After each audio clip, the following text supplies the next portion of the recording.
Hello, welcome everybody to our March public board meeting. We've got quite a lot to get through today and a number of really interesting speakers as well.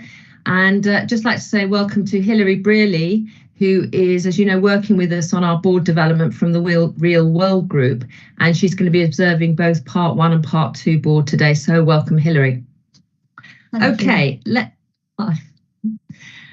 start with apologies for absence. I don't think I think everybody's here. I think we've got a full house. Yep, thank you. Declarations of interest. If there are any changes you need to make to your declaration, if you can make sure that Jenny Jones, our Trust Secretary, is aware. And if there's any items on the agenda that present a conflict, please can you indicate to me which one that is and remove yourself for that item.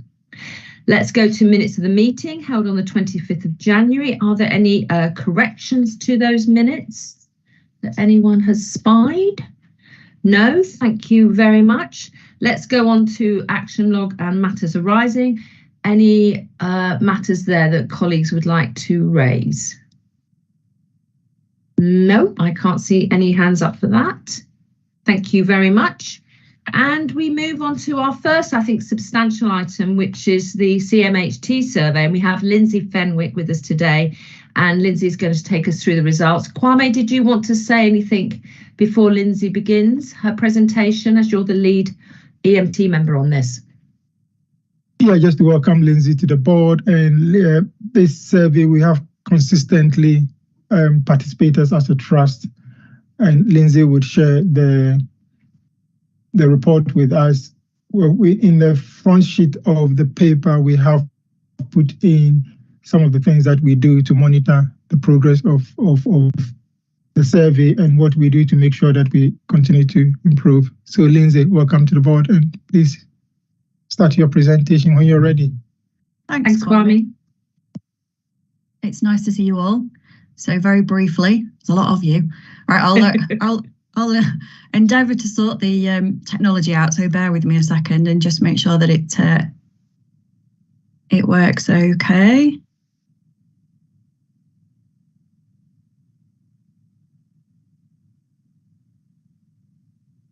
All right, can people see that all right? Everybody okay with that? Looks good. Thank you. It looks okay to me. Yeah. Perfect. Right. So my name's Lindsay Fenwick. I work for an organisation called IQVIA, and we're involved in a lot of NHS CQC surveys, but this one in particular is looking at your community mental health survey results from last year, so 2022. So this last year, the survey was run on paper only. The survey is changing this year, and I do have a little bit of information about that, but it's not been completely nailed down exactly how it's going to work. But it is going to be a mixed method survey this year, so it's going to be on paper and using digital format, which hopefully will increase the response rates, which would be great.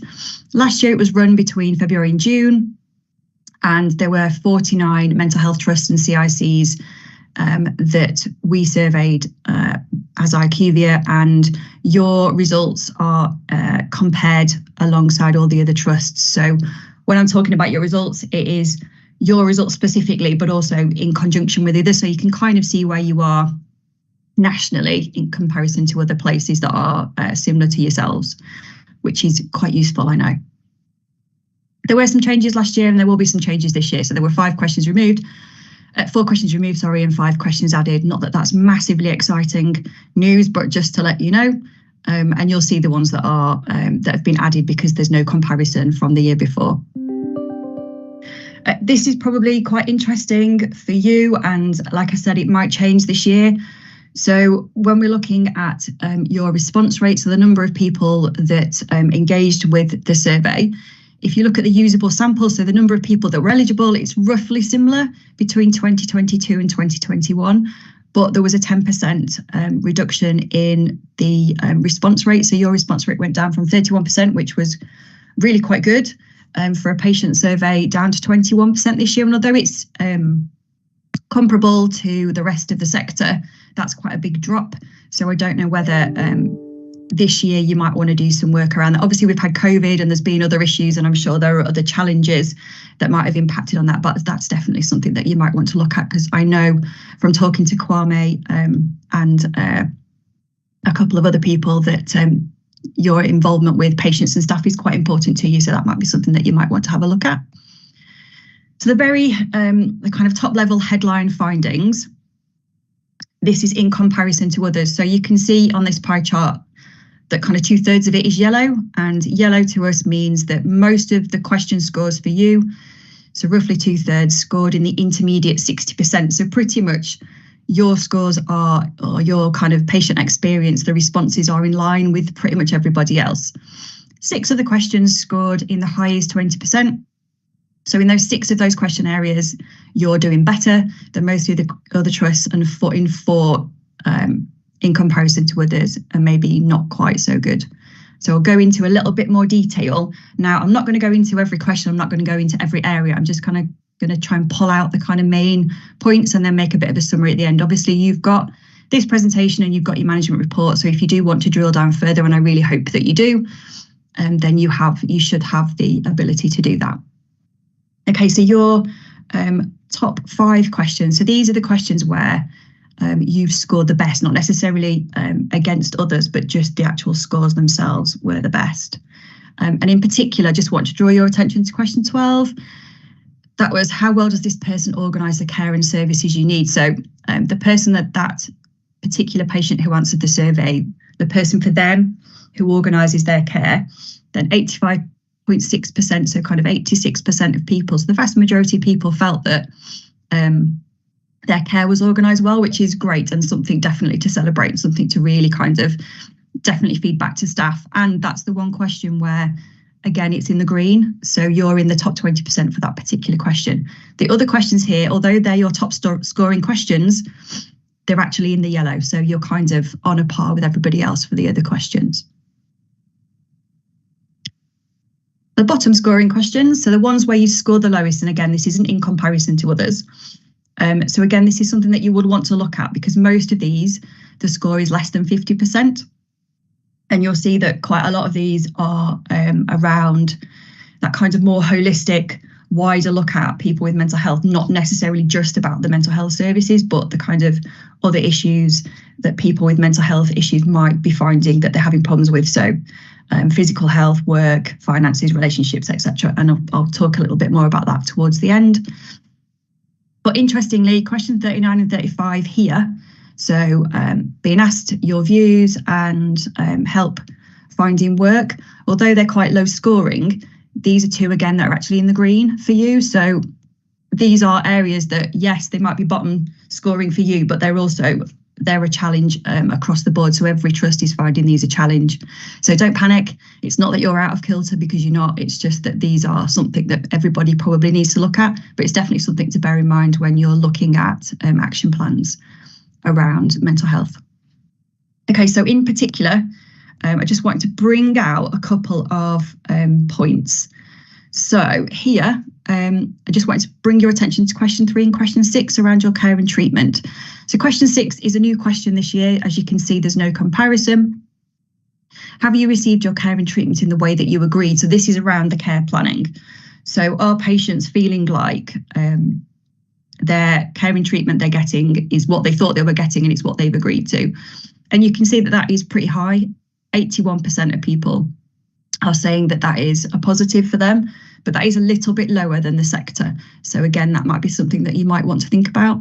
And then question 3, do people feel that they're seeing their mental health services as often as they feel that they should be? And as you can see from 2020, although it's gone up a little bit from last year, this has declined, and you are slightly better than the sector average. But again, it's still less than 2/3 of people feel that they're seeing services often enough. So again, that might be something that you might want to have a look at. On this slide, I just wanted to bring your attention to questions 15, 16 and 17 at the bottom, planning your care. And this is where I think, in general, there's some positives here. So planning your care, question 15, again, it's a new question. have you and someone from mental health services decided what care you will receive? So again, this is about that care planning, that care plan that I was talking about before, people feeling that they're involved and that they're getting what they've agreed to. And again, 62.7, you are a little bit above the sector average. People being involved, it's gone down slightly from 2020, but there was a significant drop last year from 2020 to 2021. But again, it's a significant increase this year. So that has significantly gone up, which is great. And also it's quite a bit above the sector average. And again, looking at question 17, decisions of what care you will receive. Yes, it's gone down from 2020, but it's definitely gone up kind of 4% from last year. So that's really great as well. So that, again, that's an area that there's obviously been some work on, which is great. And you can kind of see that that work's been happening. And again, you might want to feed that back. On this slide, I just wanted to touch on crisis care. So questions 20, 21 and 22 here. And I think this is an area that you will really want to look at. Obviously, crisis care is really important because that's the point where people are at that real point in their lives where there's something really quite serious that is going on with their mental health. And as you can see from here, question 21 and 22 in particular, you are significantly lower than the rest of the sector. So this is definitely something that you want to have a look at. And although question 22 is a new question, 21, thinking about the last time you contacted the personal team, did you get the help you needed? So people feeling that at this point in their time, in their life, that they got the help that they needed has gone down significantly. You're lower than the sector, but it's also gone down significantly from 2020 to 21 and again. So again, I would say this is an area that you want to have a look at. And then lastly, medicines. And again, in a similar thing to what I was just talking about with crisis care, medicines is another area where I think you might want to take a look at where you are. So if you look, you are lower than the sector. And although things have gone up around side effects, the other two areas have gone down from last year and obviously significantly from 2020. So I would suggest that medicines, again, is another area that you might want to have a look at. So very briefly, just a quick summary and then a couple of observations. So there is a bit of a mixed picture with your results. Although you are pretty much in line with the sector, there's been a lot of declines still since 2020. A few areas have gone up from 2021 to now, but also a few areas have also declined, and I think I've touched on most of those. So again, it would be useful to have a look at those areas where you're still declining, I think. 10 question scores were worse than the sector scores, and 9 of those have declined since 2021. So going back to what I've just talked about. But what is good is there's no significant decline. So yes, there's been a bit of a decline. It's still not quite going in the right direction. It's not been a significant jump, so that's good.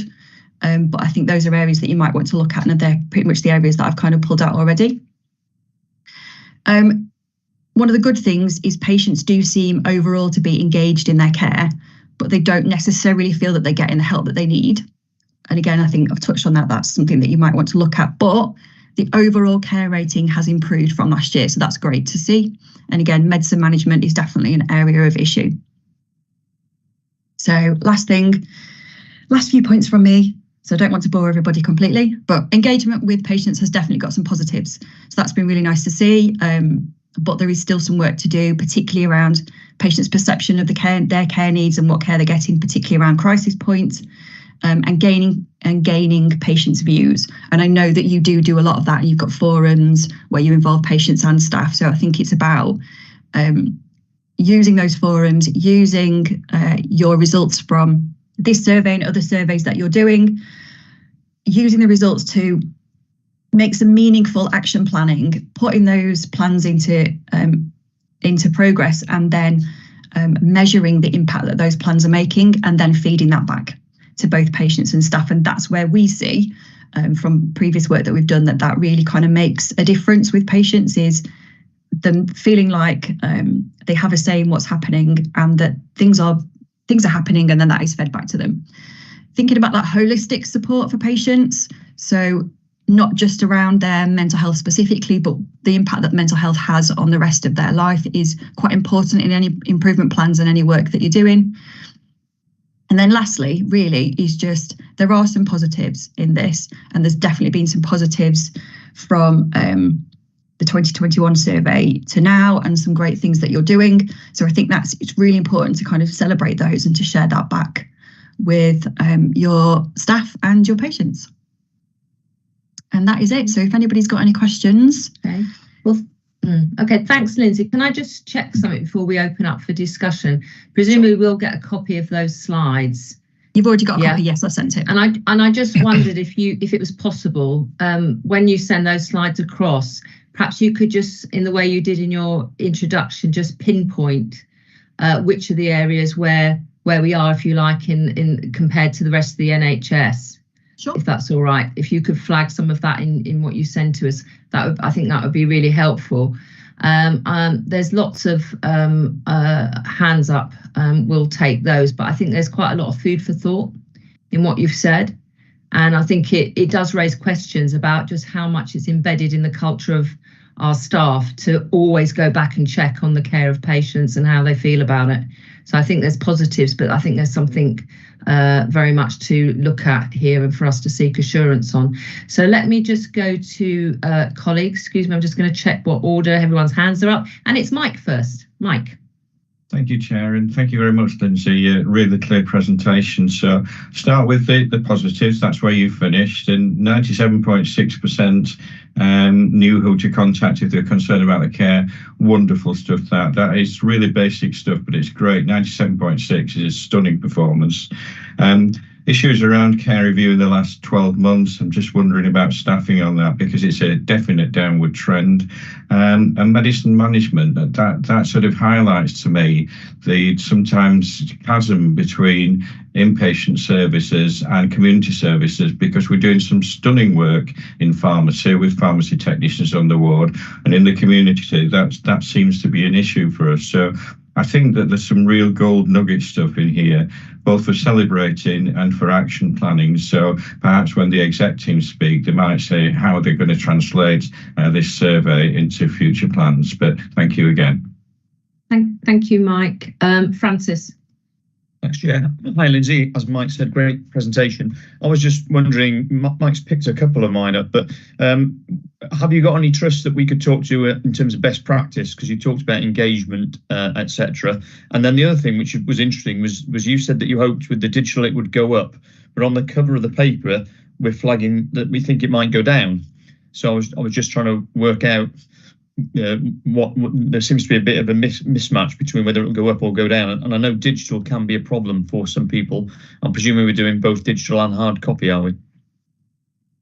It's going to be up to you to a certain extent, yeah. So that it's going into a mixed mode, so it's always been paper, and there is issues. I would say more probably for inpatients where you've got mixed than community, but certainly in my experience, having a mixed mode does give you the opportunity, particularly with, I think, this next survey, you're going to be bringing younger people in, so it's going to be 16 and above.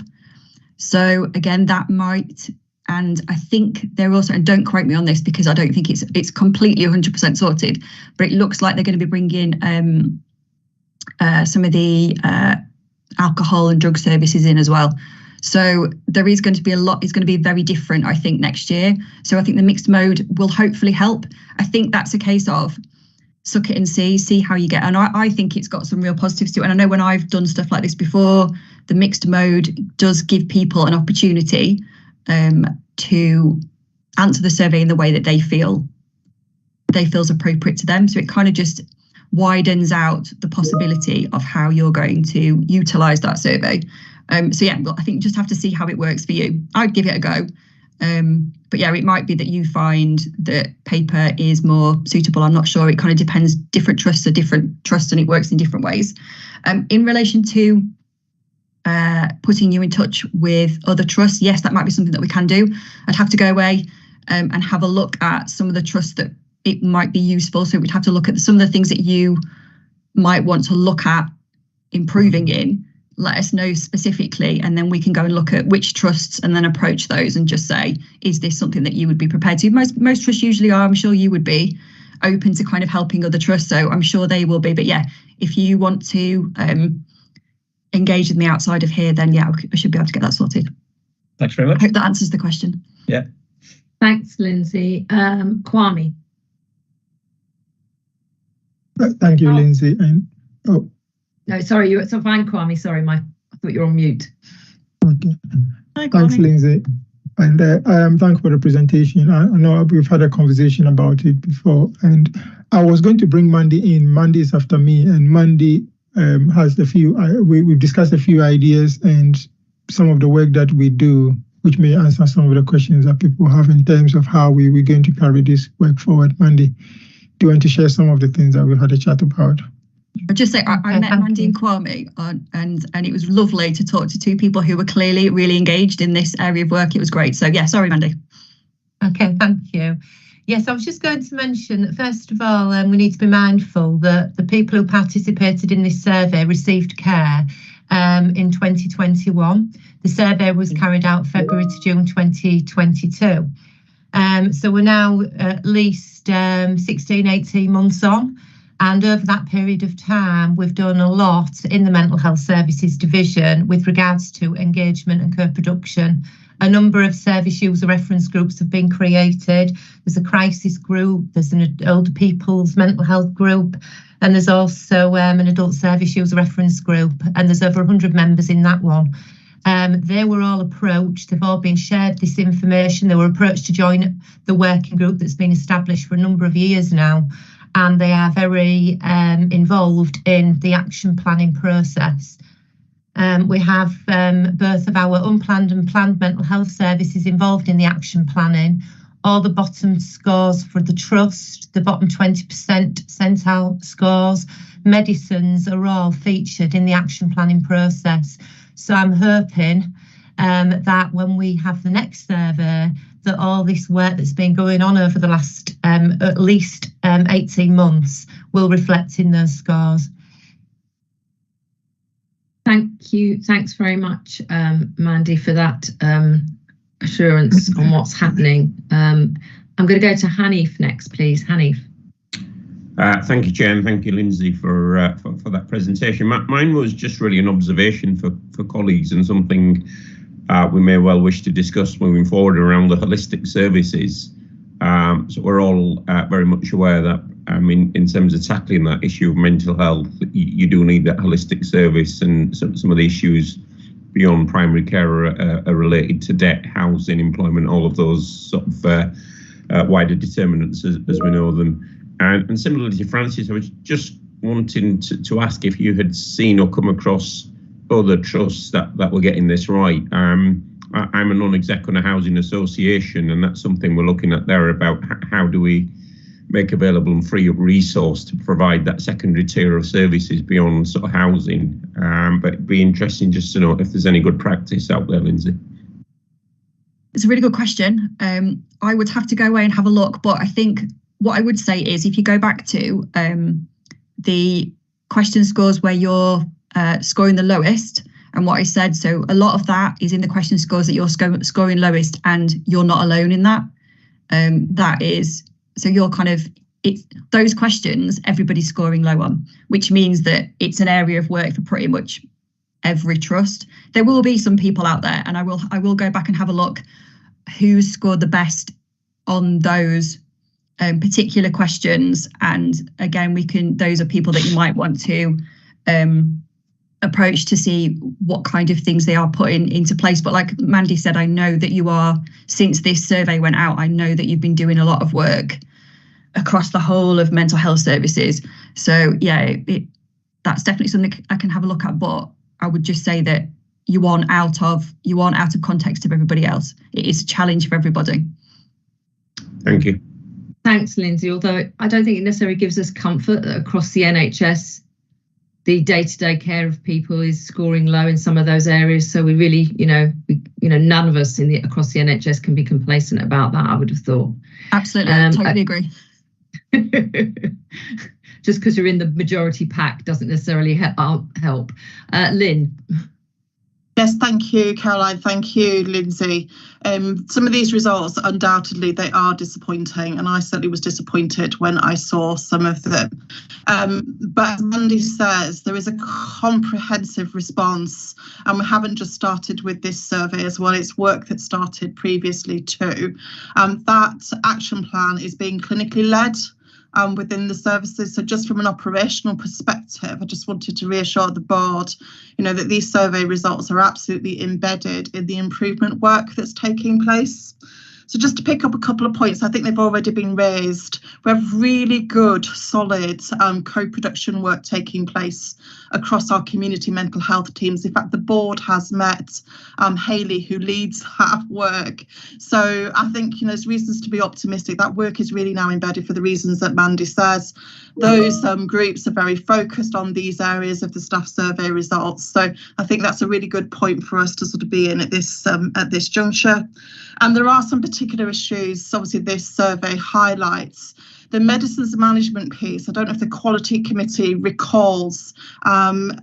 Leah Chong brought a paper to the quality committee last year, particularly focused on the work that's taking place in community mental health teams, and there has been an increase in pharmacy technician support. So back to your point, Mike, about the good work that we've seen for inpatient wards, I can absolutely assure you that that is being taken forward within the community mental health teams as well. So again, I think we've got reason to be optimistic that particularly those issues around medicine, we really do want to see improved. There has been an increase in clinical lead roles across the community mental health teams as well. So they are really truly being clinically, not just operationally managerial led. We had a good basis to work from anyway, but the number of those roles has been increased. And the other area I think the survey points us to, so this trust is actually leading the way in changes nationally around the care programme approach, CPA. And I think it's fair to say that CPA, and be interested in your views, Lindsay, over time, not just in this organisation but elsewhere, has become more of a bureaucratic process rather than a patient-centred and care-focused process. That's the work that we have been doing over the last sort of couple of years. In fact, that work is launching fully next month as well. So I think that patient-centred elements we should see. I think to some degree we've been in transition from the old process to the new, and that may well have impacted these results a little bit. But even so, and I think it's great to see that access to crisis services, people are actually reporting that they know who to contact, and we are monitoring the timeliness of that. We did have issues a couple of years ago. We've invested in that area as a trust, and we have seen our data shows us a significant improvement in that as well. So there clearly are areas for us to focus on, undoubtedly, but we do have a comprehensive plan in place, and that is being overseen at senior level, and it has been presented to EMT as well. Thanks, Lynn. Thanks, Lynn. Lindsay, did you want to comment on the point about the CPA?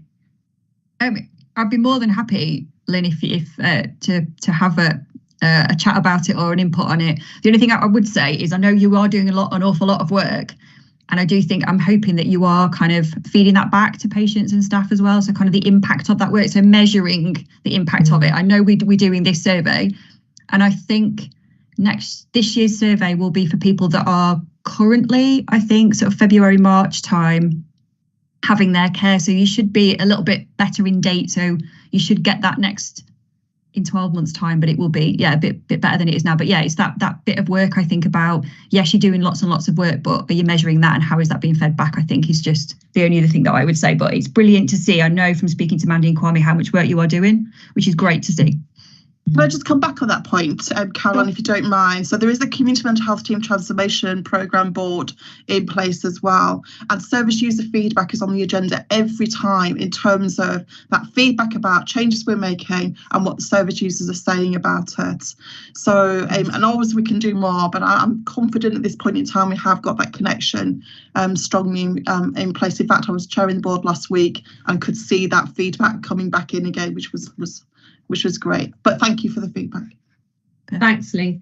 Before I take in Hilary and Michelle, if I could just throw in a question, and maybe Hilary or Michelle will pick it up. I mean, just on the questions that have been highlighted in the survey, where I think we would all agree we want to do better.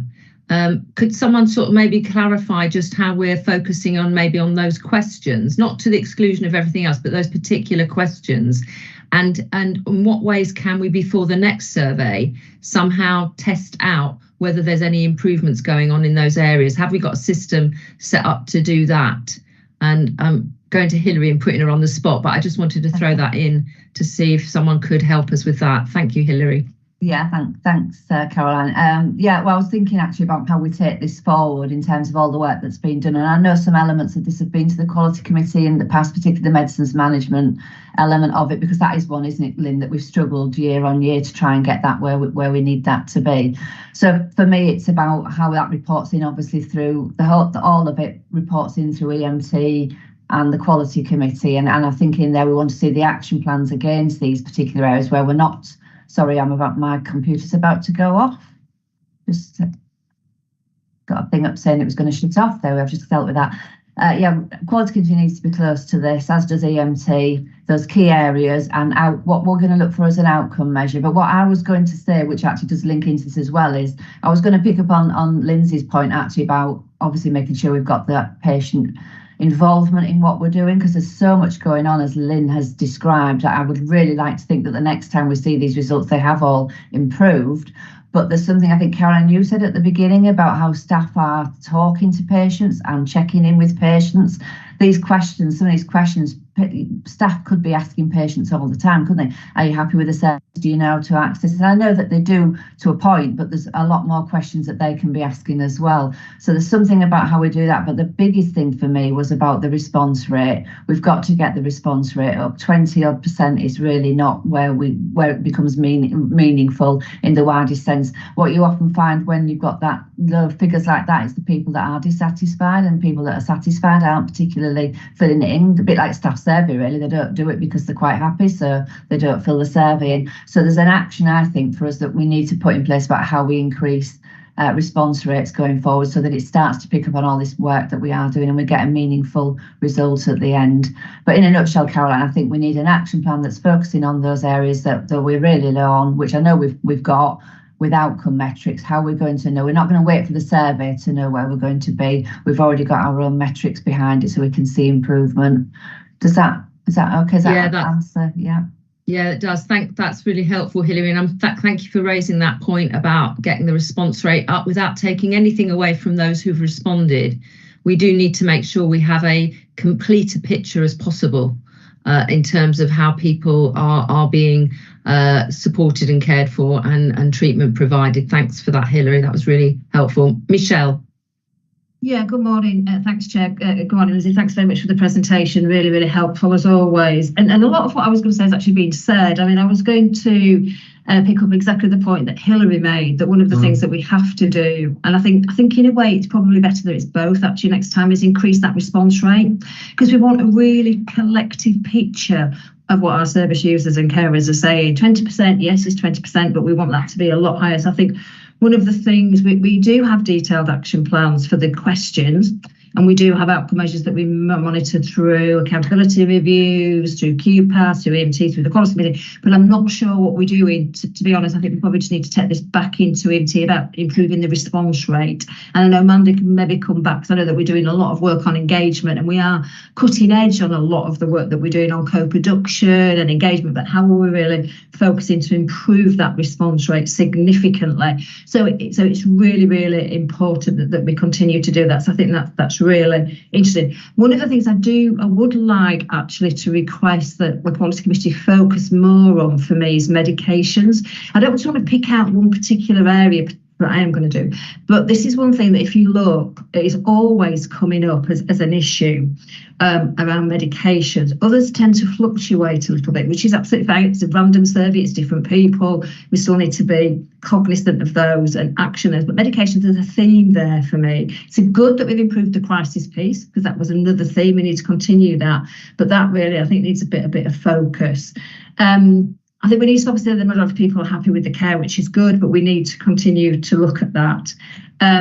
And I do think that the board will continue to keep that overview via the quality committee. But as an organisation, patient care is the centre of what we do, and we do need to continue that. And we're always learning, so we can learn from other organisations. We share things with other organisations. We can also learn. But for me, certainly about some of the key recurrent themes, medication being one, and improving that response rate. But great presentation and some good things to take away as well. So let's not forget some of the positive things in there that we need to say to staff as well, rather than just looking at the negative. It's that balance for me. But thank you for the presentation. Thank you, Michelle. Thank you, Michelle. And I've got Stuart is the last person I've got indicating. Stuart, last but not least, Stuart. Hi, thanks very much, Sarah. Good morning, Lindsay. Question for you on. It's really about the robustness of the sample. We've just heard colleagues talk about how do we get the response rate up. Is there any evidence that that the absolute number of people who responded is somehow not representative of a population? Not. It's hard for us to do that piece of work, but no, because the way that the population sample is changing this year, like I said, so they are widening the people that can respond to the survey. It will only be, I think, those that have had care between February and March, I think. But like, I've not been involved in the changes, and like I said, they are widening it, but it should be a representative population. Because that's how it's set up. But I can't say, I don't think there's been any work done on how representative that is. And because it's a nationally set survey, we don't set it. So it's hard for us to do that piece of work. But you do make a good point.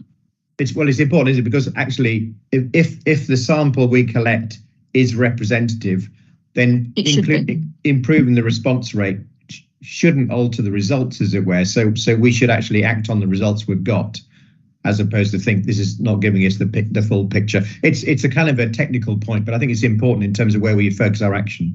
And I completely endorse the response I've heard from the exec team about what action is being taken. I'm not dismissing that. I was just interested in your view about the sampling method, if you like. Thank you. You've still got people that have a choice whether they do respond or not. And it is the way of the world. We are human. People are more likely to respond if they are more negative about the service quite often. But if you can get that response rate up, you are more likely to pull in people who are more positive, I think, about the service. So you might get a better kind of viewpoint. And you can always, like, bring it back to Hillary's point, you can always do like little pulse surveys. So if there's a specific area that you kind of want to focus on, you have got other staff that are dealing with these patients day in, day out. You could do like a little pulse survey to kind of get a kind of real-time flavour of what's going on in a particular area. But it's definitely something to think about. But an increased response rate is always going to give you more information, I think. But it should be a representative sample, I would hope. Thank you. Thanks very much, Stuart. Lindsay, thank you very much for the presentation, and look forward to seeing the slides and obviously having a little closer look at this as well. I think bearing in mind the discussion that we've just had, and appreciate the work that's been ongoing even before the results of this survey, which we probably haven't seen the fruits of that at this present time. And taking on board the points of the role of the quality committee in this, I just wondered if board would agree that maybe in 6 months' time we come back and have another discussion about some of this and the work that's been going on, just to refresh ourselves in this area. Would that be agreed with everybody? Michelle? Yeah, thanks, Jane. Really good idea. And Philip's already put in that the quality committee will pick up the medication, which I think is really good. It might actually be quite helpful to do this in one of our strategic development sessions as well, so we can have a really detailed conversation and not get necessarily into the weeds too much, but get a bit more of that strategic overview, and then maybe bring that back to a future public board. But I would suggest that as well, if we could maybe schedule it in. Yeah, I think that's a good idea. And we'll follow it in that process. I think we've got the quality committee doing work ongoing. Have more of a discussion about this at strategic, but then bring it back to board for an update, certainly before the next survey kicks off, if that's possible, if I can get the timing right on that. Okay, thank you very much, everybody, for your contributions. Lindsay, lovely to see you, and thank you very much. Thanks a lot, guys. Okay, so we spent a bit longer on that, but I think it was very much worth doing. Let's go to the chair's report. Well, I've done a written report for everybody. I haven't really got anything else to add. Are there any questions or comments? Hope I haven't missed out of any of the visits by my non-executive director colleagues. Any questions, comments? No, thank you very much. We'll move on to the Chief Executive's report. And just to say, everybody's had a further email just about some minor changes to the leave policy, which we're ratifying today. People are nodding, you've all had that. So you've had the full information that board members have requested in the past on these policy areas. Over to you, Michelle. Thanks, Chair. Good morning, everybody. I'm trusting everybody's had a chance to read the report. I'll just pull out a couple of things as usual. There are a couple of policies to ratify, which the Chair's alluded to. The leave policy, we are going to do quite a large launch on that because it's really quite innovative, some of the things that we've got in there. We know that we're leading organisation for things around fertility, child loss, etc. But with the pre-election coming up, we're going to delay that a little bit. So we're still going to see the policy and send it out to staff because obviously it comes into force from the 1st of April. But we will do a launch later. So if you see a launch later, that's the reasoning behind that. And I'm sure Steve and others can pick that up if you so require that. I'm going to leave the strike piece as part of Lynn's operational update. Suffice to say that the team have coped exceptionally well, though under significant pressure, as we would imagine, in relationship to the strikes. And I thank every single member of our staff, clinical staff, corporate staff, etc., for the work that we've done, because we've not really cancelled or affected much of the elective and planned work. But I'll leave Lynn to pick that up. We are anxious, obviously, about the forthcoming BMA junior doctor strike, which comes after Easter, but we are planning that significantly, and we will stand up our command arrangements at that time, like we always do. We've mentioned staffing service user engagement, and there's quite a couple of pieces on in my report about patient carer offer, etc., and the King's Fund. So that just shows you some of the cutting edge work that we're doing to reassure you that we are following things through in relationship to service users being at the heart of what we do in relationship to everything and co-producing things. It was fantastic, and I thank Hilary for arranging it, to meet the new director and mental health at the CQC, Chris Chavisi. Really got some really positive feedback from him. I think he really enjoyed the visit, which was at Miranda and Inspire, but it was great to see the CQC there looking and seeing, learning and just taking things away. So it was really good to see that in a more informal setting. And I think staff really appreciated seeing the CQC other than being in an assessment point of view. So that was really, really helpful. It's over now. It was when I wrote it, but it's over 100 days since we've been Humber. I do regularly ask staff. That's gone down very well. We know that we are using our behavioural framework, and we'll continue to test that and pulse check that as we work through those. And we're continuing the values-based recruitment, and all that links into the cultural journey that we're continuing to do and things around closed cultures, etc. More awards pending, student nurses this time, so that's great. Fingers crossed for that.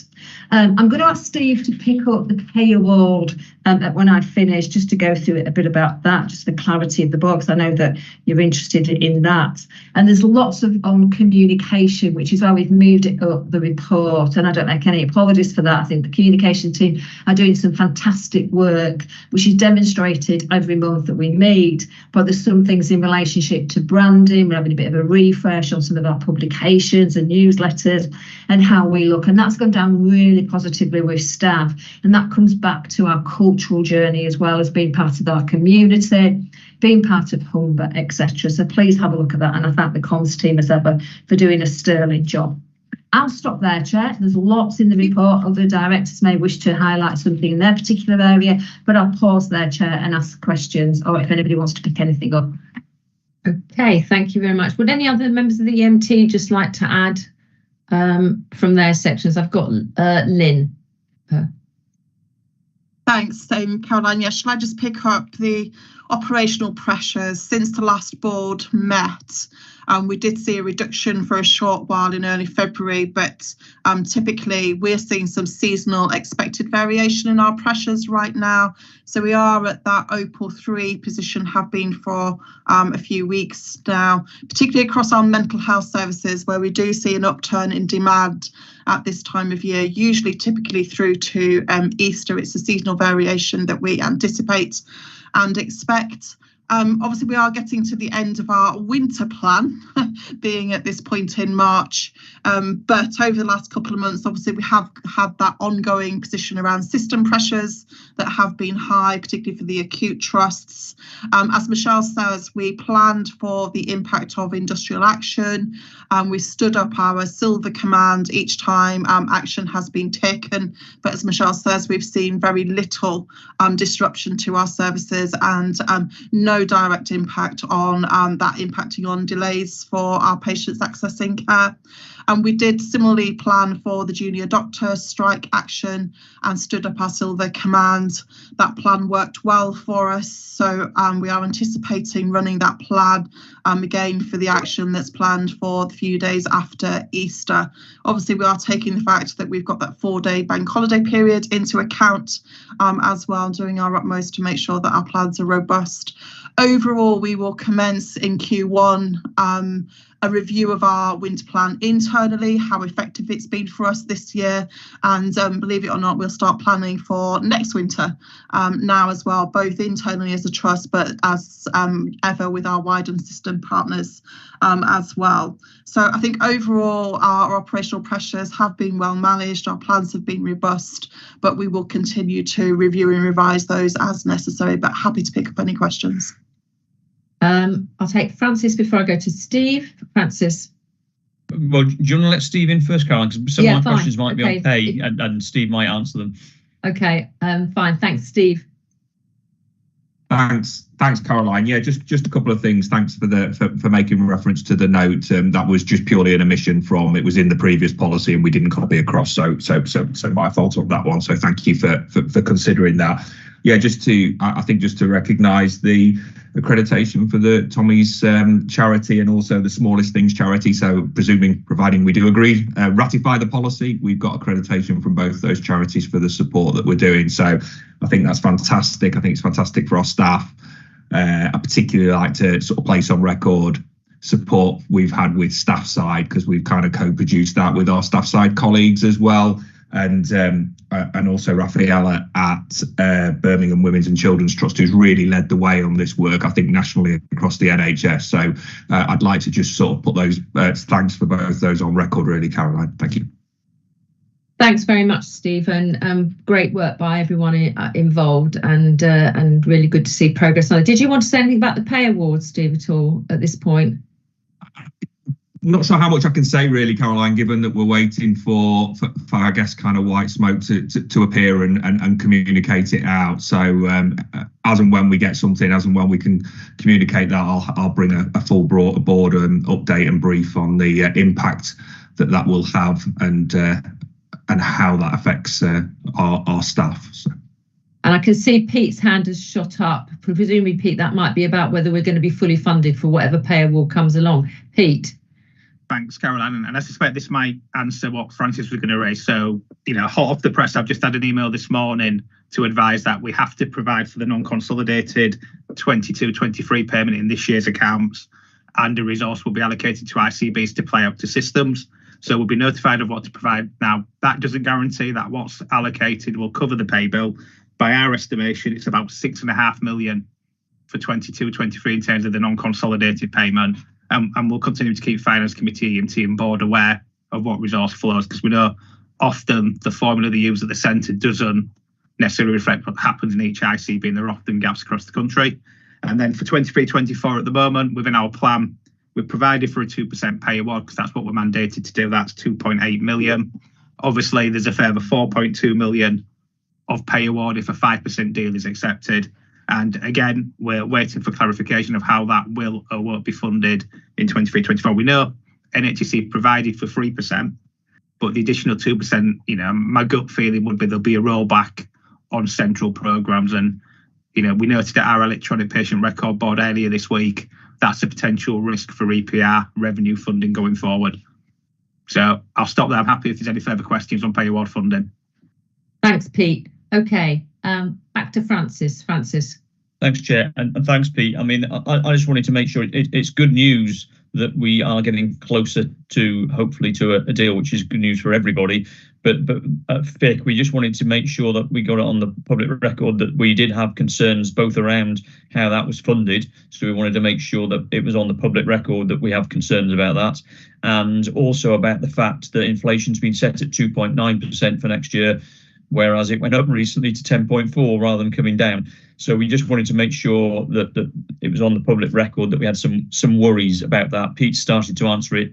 We'll wait to hear what comes next, but it's important that that is funded centrally and not taken out of trusts going forward. Then a couple of other points I was just going to pick up. I think it's great news on the King's Fund, and look forward to hearing more about that. Great on the student nursing and the awards, the Nursing Times Awards. Again, looking forward to hearing something about that, and hopefully we'll be successful in that. And then I was just going to ask where we are on, picking up on the news, COVID seems to be back on the rise. I seem to be talking to a lot of people who've got COVID recently. I just wondered how, from Lynn's perspective, how that was impacted. She's talked really clearly about the operational pressures in going to Opal 3, but presumably COVID is impacting on that as well, Lynn? Yes, it is, Francis, and as you say, certainly the acute hospitals have seen quite a significant upturn in COVID-related admissions. We've seen a small rise. Last week, we reached our highest peak of COVID-positive inpatients of 7 patients, where it had been sort of at the 0 and 1 for quite some time. It has reduced again now, which is good. And we did see a small upturn in COVID-related absence in our staff. As well. It doesn't seem to be increasing further, which is great. Public health directors did predict this upturn in COVID at this time of year, so it is as expected. But yes, it is adding to a little degree to us, Francis, to some of those pressures. We're monitoring it closely as ever. Thanks. And then my last one, Caroline, was on the buying and selling of annual leave. Just that data is quite interesting to see that people who are buying leave, it's around that work-life balance, and that's really positive. But selling, slightly worrying that they're not able to take their annual leave due to work demands. 23% of staff saying that. So it just shows the pressure that people are under in the system, and their desire to get a better work-life balance. It's quite interesting data, that. Thank you, Francis. Thank you for that. Hanif. Yes, thank you. Mine was just on the same point as Francis at the King's Fund. So it's great to see, Michelle, that we've been selected as one of the regions, and I'm sure we'll get this absolutely right. But I was just picked up that steering group that's going to be set up. We just wanted to ensure that that's as wide and diverse as possible. And my question was, for example, is there going to be anybody from the not-for-profit sector, the voluntary and community sector, just to ensure that we're accessing those grassroots communities that might not normally partake or even necessarily have the ability to partake in something of that nature, just so that it's as robust as it possibly can be. Happy to come back from that, Chair. In fact, to my knowledge, there is, Hanif, but what I will do is I'm happy to circulate round the group details in a bit more outside the meeting, if that would be helpful. Thank you. Yeah, that would, I think, Michelle. Thank you. Thanks, Hanif. Dean?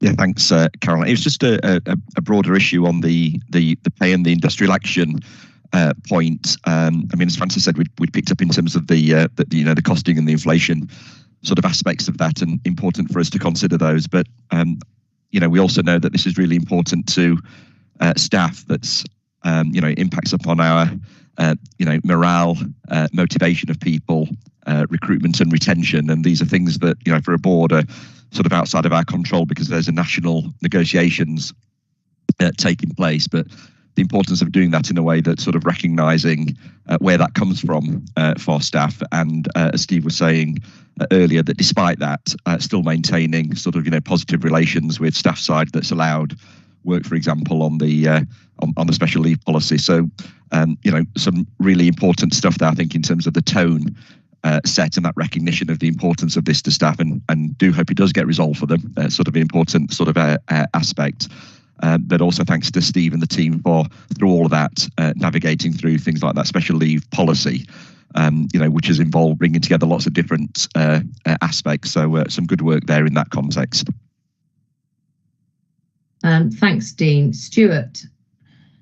Building on what Dean just said, I also want to recognise the amount of work that's been done by all of the team here to keep the show on the road, and also to recognise that for staff who decided to withdraw their labour, it's a difficult decision for them, and I want to sort of recognise that is not an easy thing to do, and so well done for the team and all the staff in the trust to kind of work together to minimise the impact on patients and service users. I think that comes through very strongly in the report we're getting today. So well done.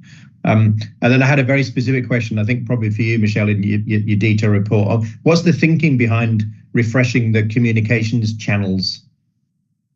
Yeah, thanks. We try to do it quite often because people it gets a bit stale, it gets a bit stagnant. So we've kept the branding as it is, as we've agreed. So the architecture, we've just changed just some of the headlines because then it's a bit more visual. And what the experts are saying is that sometimes if you just refresh the way it looks, more people go to it than before, because it just gets to be a bit stagnant, really. So that's the only reason. And plus, we want to ensure that we continue to focus on patient care and health and well-being. So obviously we straddle more than Humber.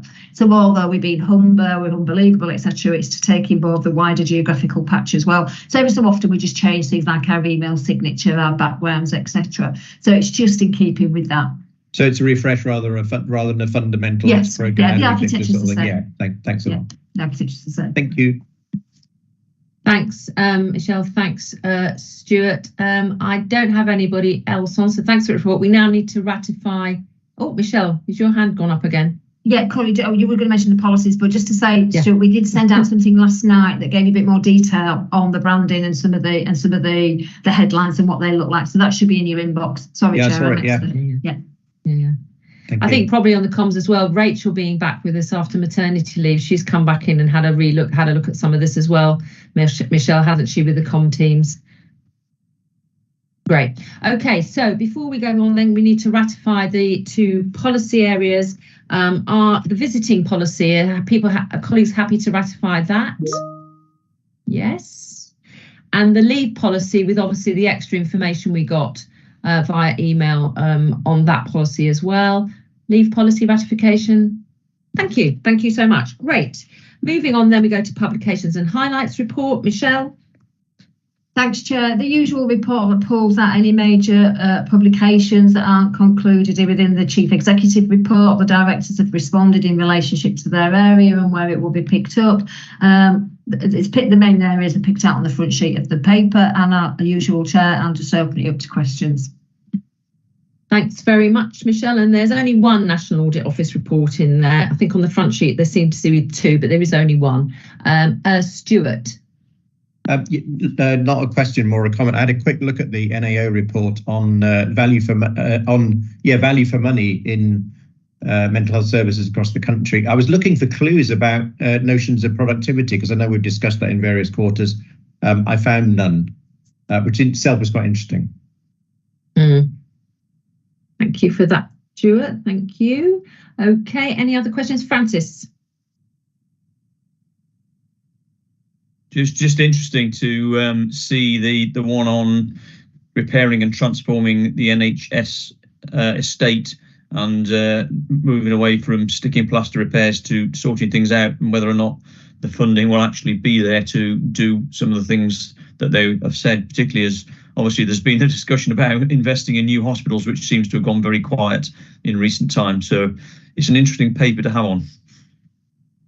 Thanks, Francis. And I was at NHS Providers Chairs CEOs Network event last Thursday, and estates came up there amongst other things. And one colleague said, about how, in terms of, rebuilding, refurbishing the estate, there are long-term projects which need to think about what we're going to need in 20, 30 years' time, as well as obviously those more short-term estate issues that are improving the sort of places and where people work now in the present. And somehow the estates, their suggestion was estates policy all gets wrapped in together somehow, and you never really actually get that long-term view.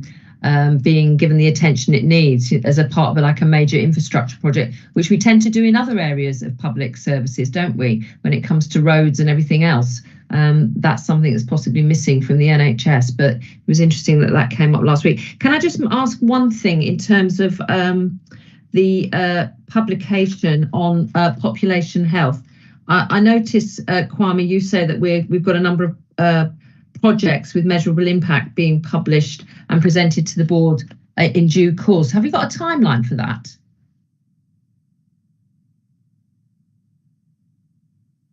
So I think that it is on the board plan to bring back, but what we have is a number of meetings which we're having with the EDI, with Race Equality Group, with looking at Marmot's Trust, we're looking at a number of areas in the place. Myself and Sarah are leading on that. I need to check on the board plan to see when we need to bring that back in. Michelle, would you know that in terms of the board plan? Not off the top of my head, Kwame, it is in the board plan. It's to later on in the year, and it'll link into the work that we've been doing, or having the conversations we've been doing with Sir Michael Marmot, and we're doing a lot more in the system now. So we've also got a couple of key people helping Kwame, and I thank Pete, because I think a couple of members of his team as well, linking through some of the health inequalities. So we'll pull that together, and it will come back as according to the work plan, probably at the board development session first, and then to the board. Yeah, thanks. It would be quite helpful to see, as it sort of says here, there's a range of projects with measurable impact. Just be good to see them together, maybe as a note, and where we are on them, so we can see them in the round rather than individual ones. So if that could be taken away, that would be helpful. Thank you. Anything else on publications? No. Okay, let's move on to the performance report. Thanks, Caroline. So this is the performance report as at the end of February month 11. Board will see it's a very similar position to we've had in previous reports. I think it's positive to see the continued strong performance in training across the trust, but I'm sure Steve or Dean would highlight that within the workforce scorecard. We often see those pockets of training courses where we're not quite at compliance, and we get oversight of that at exec and workforce committee. The key areas of concern and this narrative on the front sheet continue to be delayed transfers of care and out of area placements. And these indicators are, as you'd expect, obviously linked together. And then we've also included within the report the narrative on waiting times, Chair. So I think rather than me read any more, I'll stop there and we'll use the time for questions. Thanks very much, Pete. Questions, please, Stuart. Yeah, thanks very much. So I want to draw our attention to the 52-week waits graph, which is on page, where is it, 92 or something, and then the more detailed narrative on page 98, which says that we've got a new senior administrator now working to look at the workload internally with the independent provider. Can anyone just tell me kind of what's happening there? Is there a bottleneck in the supply by an independent provider? Because that graph is shooting up to the right fairly quickly. Lynn? Yes, thank you. So the upturn in 52-week waits is almost exclusively related to ADHD in children's services and a slight upturn in adult services. In adults, we're still commissioned on a case-by-case basis at the minute, and we are having ongoing conversations with our commissioners around the future for that, because on a case-by-case position, the demand is outstripping that capacity in terms of the staffing resource and in terms of the financial investment in that at the minute. Conversations with our commissioners are going well over that, but by far the biggest element of that is ADHD in children. I think I've been indicating that position for some while. What we have done is utilised our existing independent sector providers that are supporting us with our ASD diagnoses, had conversations with them latterly around what they can provide around ADHD. So we're bringing some of that on stream. So that's exactly what that refers to, Stuart, the work that, so we're following the ASD work, quite frankly, and applying that to the ADHD position in order to improve the position overall. And it looks like thanks for that, Lynn. It looks like there's a bit of a lead time to make an impact on the shape of the graph. There is. Yes, and since then as well, I think as the narrative suggests, our executive management team have supported a paper around both the upturn in ASD and ADHD, which had been supported with non-recurrent, in fact it's COVID-related funding, which obviously isn't in our plan for next year, but there is a commitment around further non-recurrent investment whilst we continue to negotiate with the commissioners around the future recurrent position. Yeah, and on the thanks, Lynn. And on the supply side, is the indication that the independent providers have capacity to service the higher workload? There's certainly evidence to suggest they've got more capacity available. Yes, and obviously that's the work that we're still, as ever, finalising, finessing about matching that to the demand. The demand position, as you can see, has been a really challenging one around ADHD. Yes. So we've seen an upturn, quite frankly, of around sort of 45% position comparing now with this time last year. Whether that's stabilising, we don't know yet, Stuart, which is my caution around your question. Can I say for sure that capacity that we can see, will it match it through the rest of the year? Based on what we're seeing at the moment, I think we'll get close to it. But if that rise continues, that will continue to be a challenge. Okay, so I'm assured there's a plan in place and you're working on it, and we'll look at that graph in the future. Thanks very much, Lynn. Thank you, as ever. Thanks, Stuart. Can I just ask, while we're on that, I think at the last board meeting, there was a trajectory taking out to 2025, and that was based on current demand, Lynn, but that's not where we want to end up. That's just a sort of a realistic appraisal of the situation as we were talking about it earlier, a couple of months ago.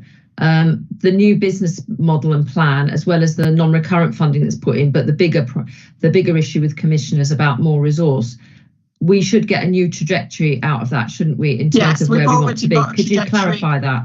Yeah, we've got a trajectory for all scenarios, Caroline, around what income we receive. So yes, given that commitment now, I will. In fact, I think it's timely. Next time board meeting will be the full report that you've seen before, so I'll bring that, which will demonstrate that. Thanks very much, Lynn. I've got next up is, sorry, just checking on my screen, and it's Francis, and then it's Philip. Thanks, Chair. And I was going to raise the thing that Stuart raised, and I've just noticed in the chat box that Pete says we've looked to secure the capacity with an independent provider with a longer term contract, which is good news. A couple of other things from me, some positives. It's great to see what's going on with the compliance on training. So again, well done to Steve and the team there. And also, if you look at the vacancies, the all vacancies seems to be trending down, which is positive to see. On the other side, I was just wondering again if Lynn could pick up on RTTs, which seem to be for completed pathway seem to be bouncing up and down. And then for incomplete seem to be fairly static, fixed at a level. Thanks, Francis. I think I've hopefully been reporting here for some while that expected variation, because these RTTs refer to 18-week pathways. And given the focus on the 52 weeks, I have been describing through the updates here that there will be that variation in 18 weeks. We are monitoring, I can assure you, the 18-week compliance as closely as we do the 52 weeks. So in some of our services, obviously, we have seen significant improvement in the 52 weeks. We're close to eradicating some of them. But again, it's that ADHD and ASD position that absolutely impacts these two charts. So without that, we've been in a really positive position around waiting times. However, so I hope that makes sense, Francis, but we've expected that variation, plan for it in 18 weeks, and it is as we anticipated. However, we are focused on improving it absolutely across all of our capacity and demand modelling work. Thanks, Lynn. And then the other final one from me was on the out of area placement, which was coming down quite nicely, and then just in the last couple of months seems to have picked up again.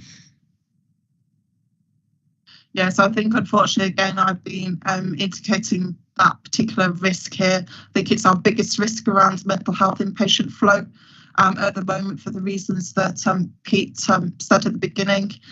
We are escalating these. We have very regular system-wide with partners coming around the table with myself and the teams to really look at what we can do to expedite these discharges. Whilst the overall position isn't changing a great deal, and I'm not satisfied with that at all, it is impacting the out-of-area bed position. However, we have had some successes as well, I guess what the charts don't show. In this period, we have been able to discharge some very long-standing delayed transfers too. Which is good, but unfortunately the overall position is still persisting. And certainly I've escalated it particularly to place directors, particularly where we're seeing that the delays are attributed to timeliness of either residential packages or in-home packages, typically provided by the local authorities to support these patient discharges. So I think we are doing everything that we can to escalate these. I've certainly escalated them at ICB level. I know Michelle has too. The system is very cited on it, but it's it's due to those system-wide pressures that we've been reporting here for some while. But at the end of the day, this is a quality issue for our patients as well, being in an environment that is clinically assessed as not suitable for meeting their full needs. Our staff do very well with that, but it's an ongoing pressure that is certainly getting focus and priority, Francis, but is stubbornly stuck at the minute.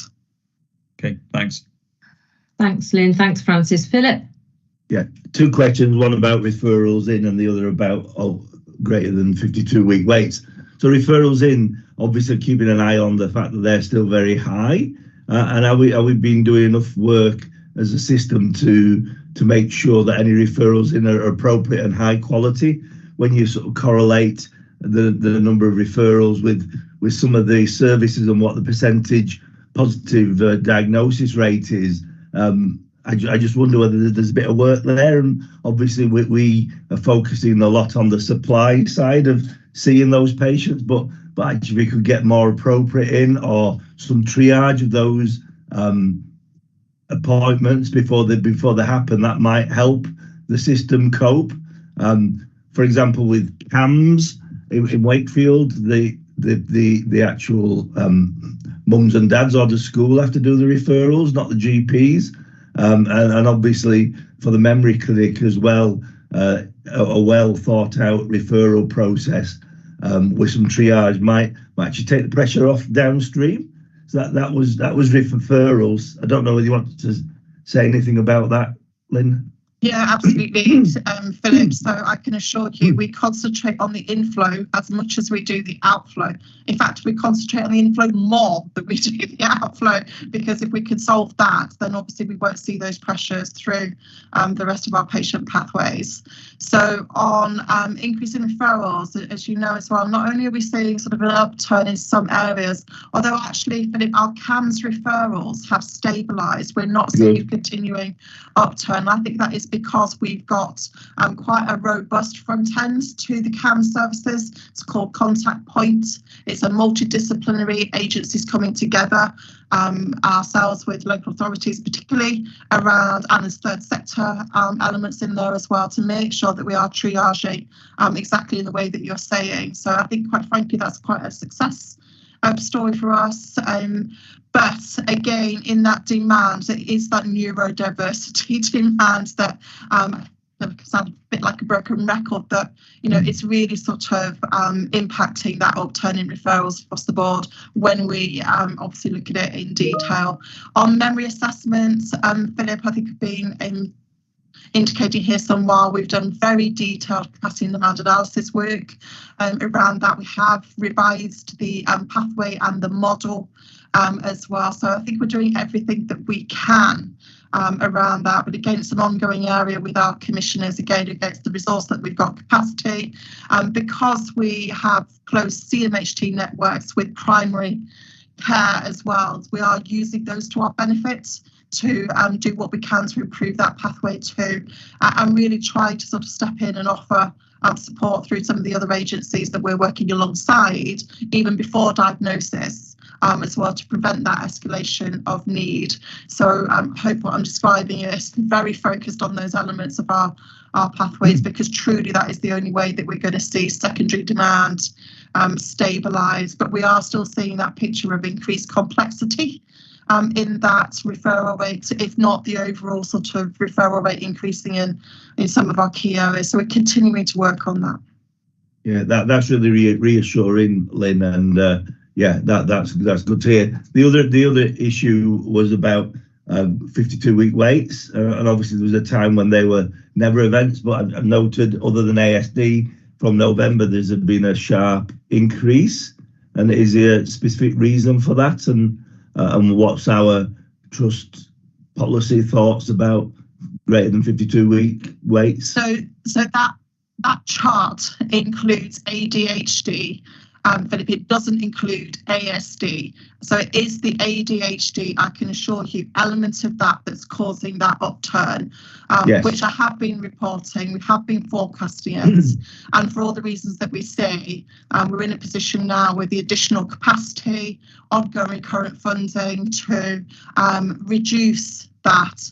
But unfortunately, that referral rate for ADHD, it's not diminishing at the moment, hence why I'm cautioning the board around that. But I can assure you it's attributed sort of 99% virtually to the ADHD upturn.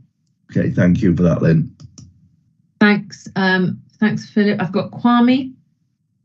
Yeah, no, in terms of the ADHD, part of the work which I've been in contact with some of the PCN colleagues is about trying to get into some of the PTL events, the learning event, to give confidence to our local GPs in terms of referral process of picking up the cases which are truly worth referring.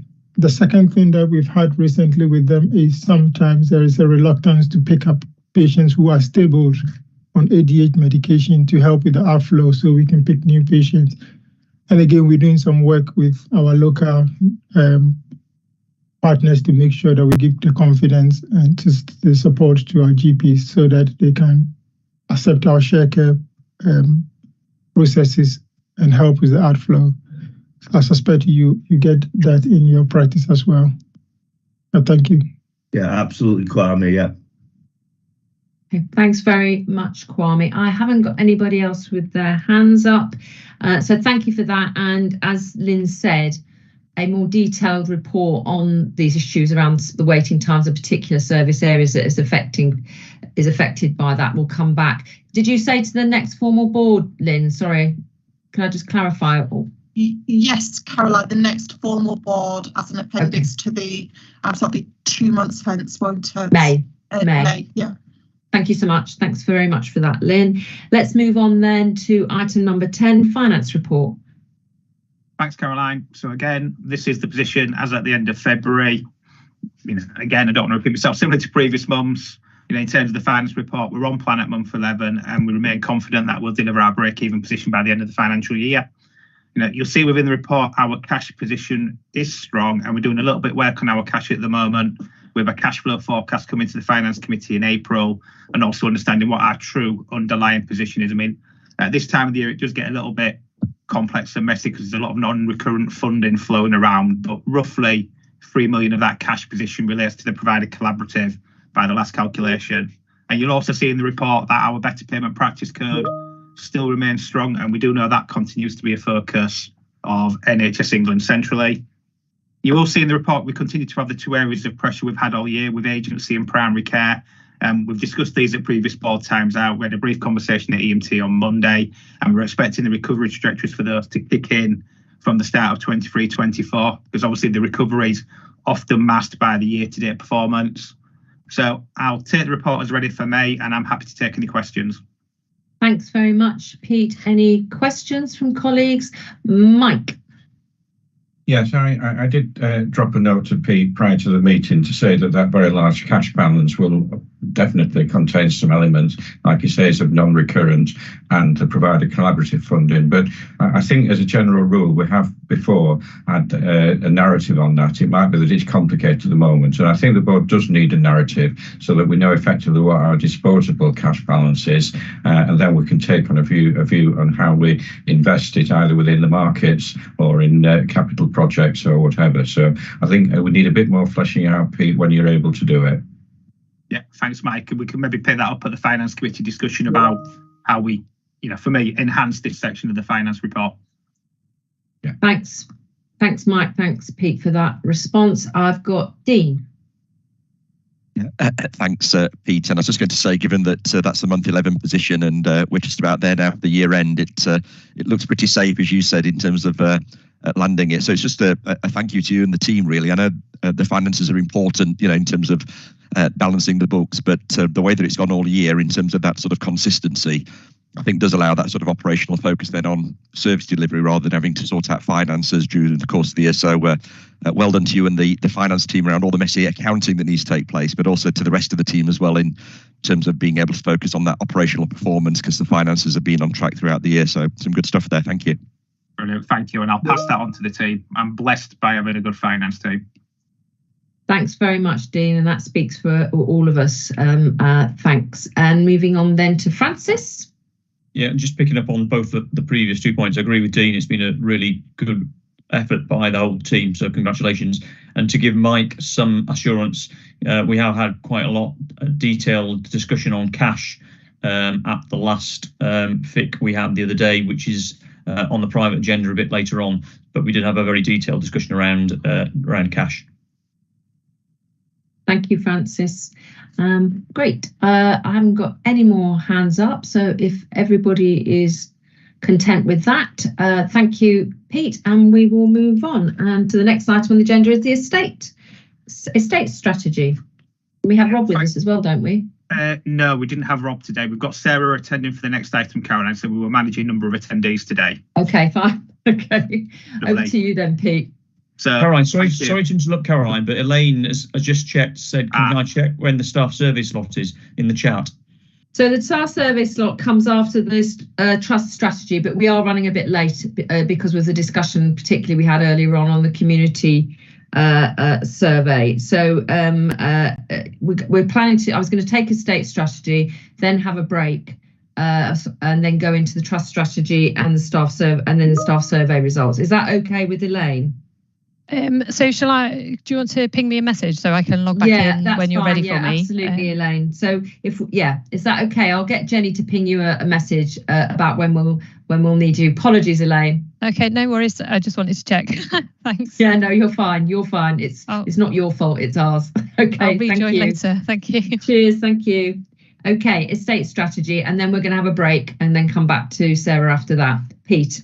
Lovely. Thanks, Caroline. So I'll try and keep it brief because I'm conscious of time. So attached is the updated estate strategy that's been developed in conjunction with colleagues across the trust, support from partnership and strategy that I should thank, and also big thanks to the comms team, because I don't think it'd look as pretty as it did if it had been done by me and my team. So, the strategy itself has been written to align with the trust's recently approved trust strategy, and also links with the green plan, the digital agenda, and the blend and thrive approach. We have seen versions of this at EMT and Finance Committee who have supported it and give a bit of a nudge here and there. And the strategy itself, for me, it provides with the framework in terms of when we're making investment decisions for our estate and capital, But I guess I would say, linking it to the publication report earlier, the level of capital we can access is often limited. So we have to be prudent and careful with how we make those decisions. Subject to its approval to date, the next stage will be to develop our estates plan for 23-24. That's currently in development and should come to EMT and Finance Committee early in the new financial year, and will very much align and link with the 23-24 capital programme and operational service plans. So I'll stop there. Happy to take any questions on the strategy as it is. Thanks very much. Francis. Just to reiterate, it came to FIC twice and Rob was really receptive in terms of feedback that we gave, made some tweaks. I think it's a really well put together document. Comes across really, really well. Only one minor point, Pete, which I didn't pick up last time, but on page 116, our contribution to the trust strategy, there's nothing against optimising an efficient and sustainable organisation. I know they've done loads of work on that. Just surprised. I've only just spotted that. But apart from that, fantastic document. Really good support, Francis. Thanks very much. Mike. Great document, great, easy read. Just wondered that it's quite a bit here and now, and I just wondered about the future and campus and whether there was an element of looking forward needed. But I'm only flying a kite on that one, Pete. That's a fair point. Thanks, Mike. Okay, Michelle. Yeah, thanks, Chair. Thanks, Pete. Just to say, well done to the teams. I know that putting estate strategies are never easy, and I know it's been done in correlation and conjunction with the operational divisions alongside some of our service user and carers as well, and I think it's a really good document. It's a good point taken, Francis, about the sustainability piece, which I'm sure Pete will take back, but I think it's a really good document, and as I say, it's really difficult to correlate it all together, but it's good to see in one document. EMT have seen it several times. I just wanted to say thanks to Pete and the team, and Rob particularly, for all the work that they do, not just on the estate strategy, but on estates in general. Thanks very much, Michelle. Echo those comments. Can I just ask one specific question, Pete? On the carbon emissions reduction, and the NHS is looking for an 80% carbon emissions reduction by 2832. Where are we in terms of our reduction on that journey? So we're just establishing our baseline at the moment, Caroline. We took the Green Plan to EMT and Finance Committee last calendar year, and I think we brought it to board, and we're hoping to take a first cut of our position to Finance Committee in April. And then we had a quick conversation at EMT on Monday about green initiatives, particularly into lease vehicles, but we have got a 6-monthly update in terms of progress. I guess what I would link in is we have been successful since the last board in the Salix grant, which was 1.7 million, which we're hoping we'll hit some of our higher carbon buildings, the Humber Centre, East Riding Community Hospital, etc. Yeah, thanks for that. I mean, I might have missed that, but it's just useful to know where we are and what progress we make, particularly as I think I read in the document that Humber North Yorkshire want to get 10 years ahead nationally. They've given themselves a 2035 target, haven't they? I admire their ambition, Caroline, I must admit. Yeah, thanks very much for that. Great. Anything else on the estates paper? No. Thank you very much to the team. Please pass that on, Pete. We're going to take a break now for 5 minutes or so, and then we'll come back and do the trust strategy. So people could be back at 11 o'clock, please, or just after. Thank you. We'll end filming for now. Alex?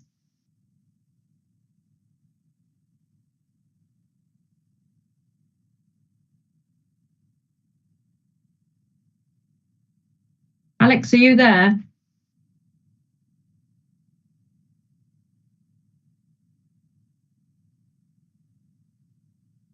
Is Alex there, Jenny? It's showing us there, Caroline, but I'm not actually. Are we still filming or not? There we go. Okay, can you just make sure that you confirm that, Alex, as soon as so we just know. Thanks. Okay, so we'll come back and then we'll get the filming going again. All right. Cheers. Thanks. Bye. See you shortly.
Jenny, are you there?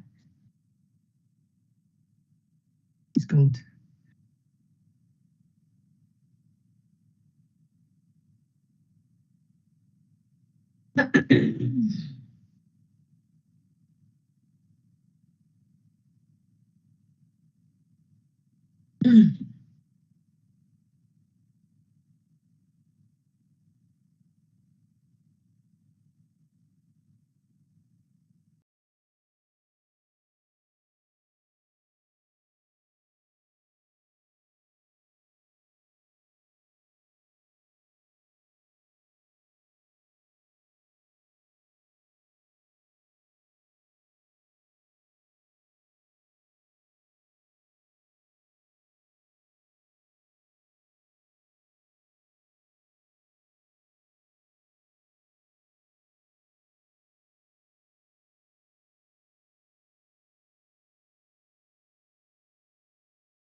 Yep, okay. Alex, could you start streaming again then, please?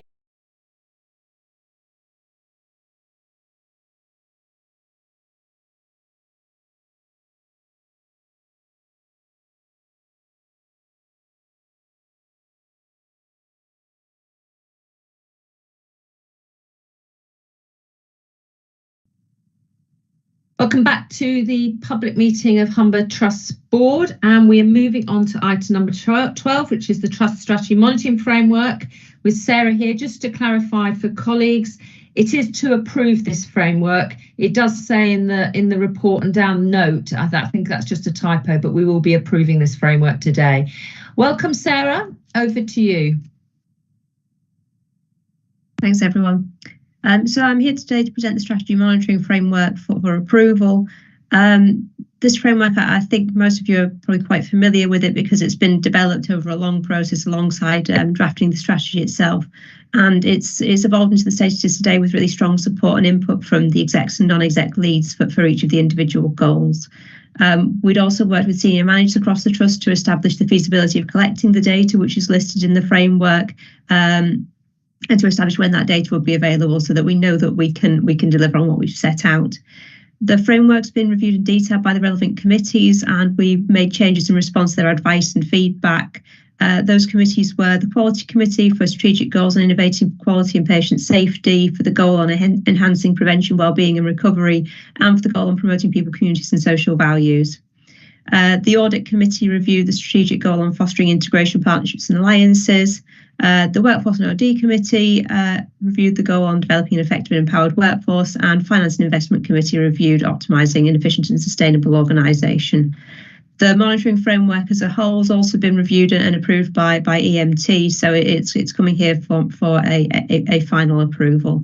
The next steps are that we're planning to bring a first monitoring report back to the May board, which will cover the period October to March. This is the first 6 months since the strategy was adopted, and we're looking forward to sharing that with you.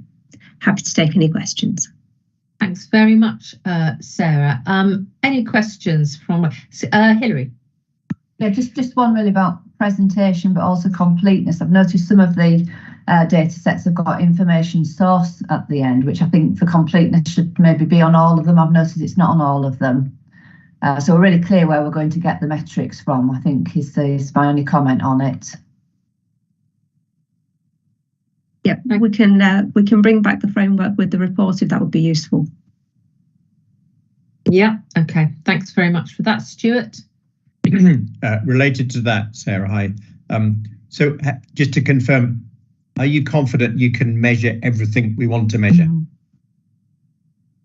I think we're confident that we can measure most of what we want to measure. There are some things which will be measured on different timescales. Sorry. Yes. So in the first 6 months, we will have some gaps, particularly in terms of some survey work that we wanted to do with managers across the trust to establish where our relationships were with other organisations. We didn't want to start that piece of work before we'd had the formal sign off of the document, so that'll appear in the next iteration.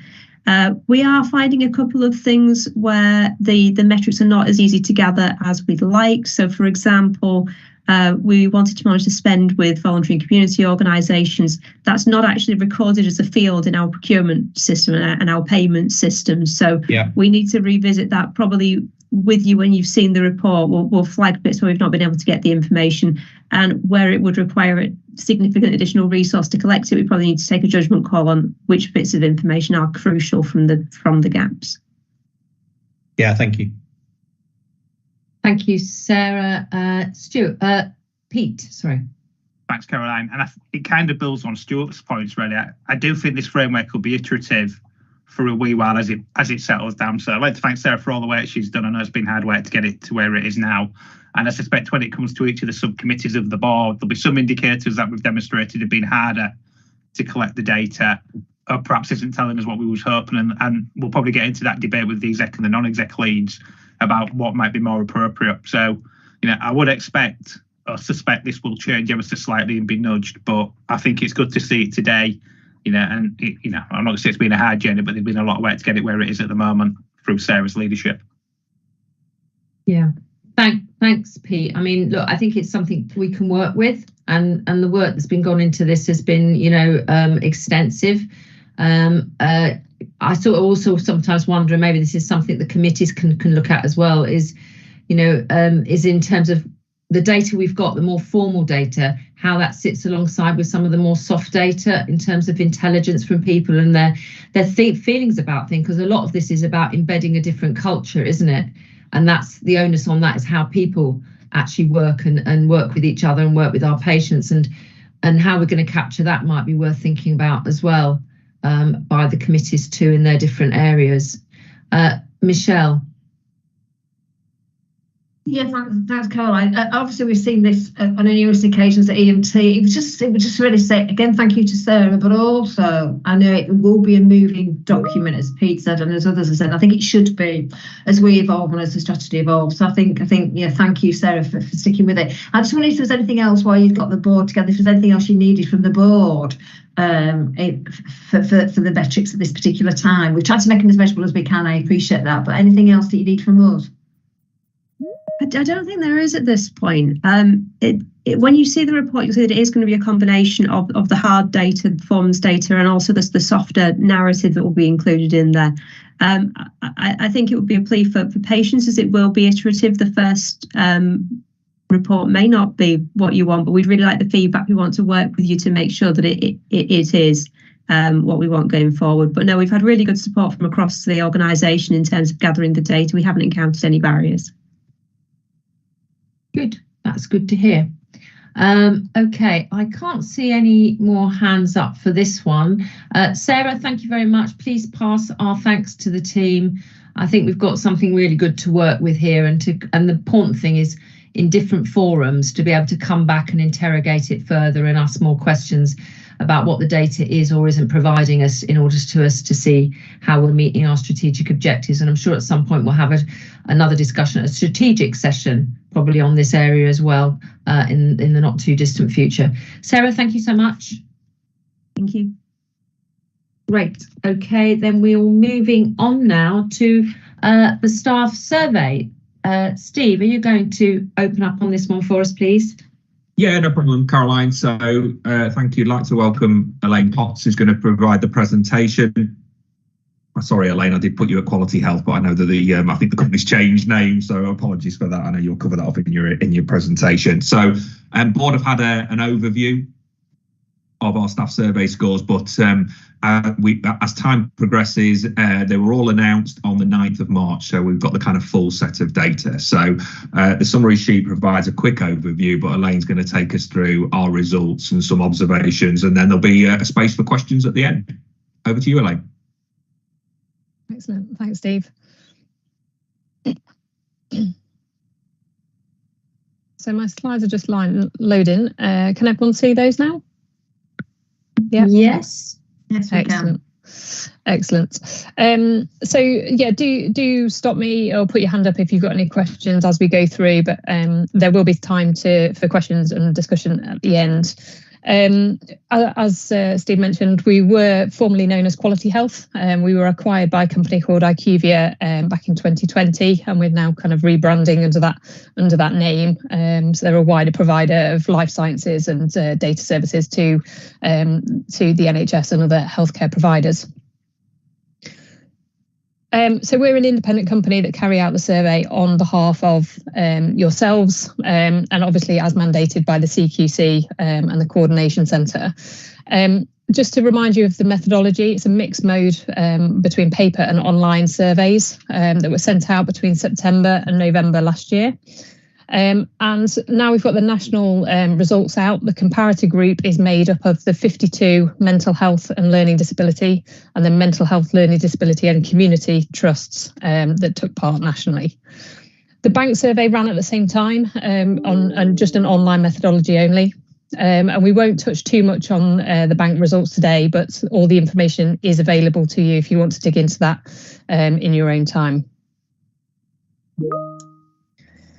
So just to firstly touch on your response rate, we had just under 1,400 responses from across the trust. That was a 44% response rate, which was slightly below the national average, but in line with what you've achieved in previous years. As I mentioned on bank, we had a much lower response rate, just under 29% responded, and that was only 79 staff members. That was actually higher than the companies that we worked with on bank survey, and there isn't any national results been yet published for the bank survey. So there'll be quite a lot of data that we go through, but just to kind of give you a summary of the key themes first of all. So overall, your results are a very stable picture for the organisation. So you've got your staff engagement and your morale scores are in line with the sector benchmark and very stable year on year. There are some really good highlights that come out from the data. So things like people are saying they work with people who are understanding, kind, treat each other with respect, which shows really nice things about the culture. One of the people promises, we are always learning, was ahead of the sector benchmark, and that's been driven by people thinking they can get challenging work with you and the quality of the appraisals that are being delivered. And then the sub-theme of flexible working is also ahead of the benchmark. So some really nice areas of positivity. In terms of areas for focus of where there can be improvements made, the ones we've pulled out are really about showing why, just showing the organisation that patient and service user care is the top priority. So ensuring that the communication promotes that as the values of the organisation. Secondly, to support line managers and teams to have really great relationships. So really effective team working, making sure people are empowered and can give their ideas for improvements. And then finally, there are some incidences being reported of violence, discrimination, harassment and bullying. So just to ensure you understand where those are happening and can take targeted efforts to reduce those.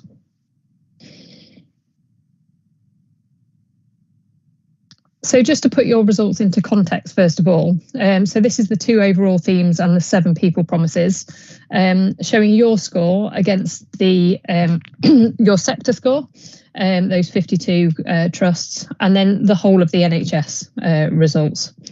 So although we will say throughout this presentation, you're in line with the sector, and that might sound like a bit of a broken record by the end on that point, but actually your sector as a whole performs better than the NHS as a whole. So it's important to bear in mind that benchmark is quite a high standard compared to other parts of the NHS.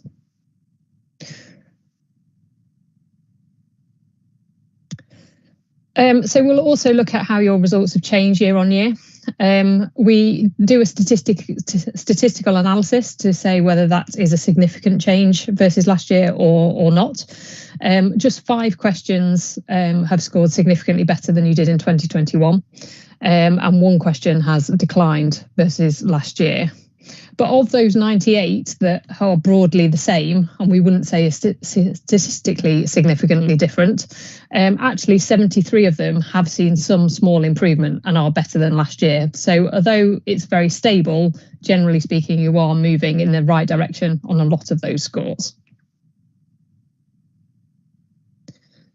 And then just to touch on the bank results, I won't go into very much detail on this. A lot of the results, over half, 60%, are in line with your substantive scores.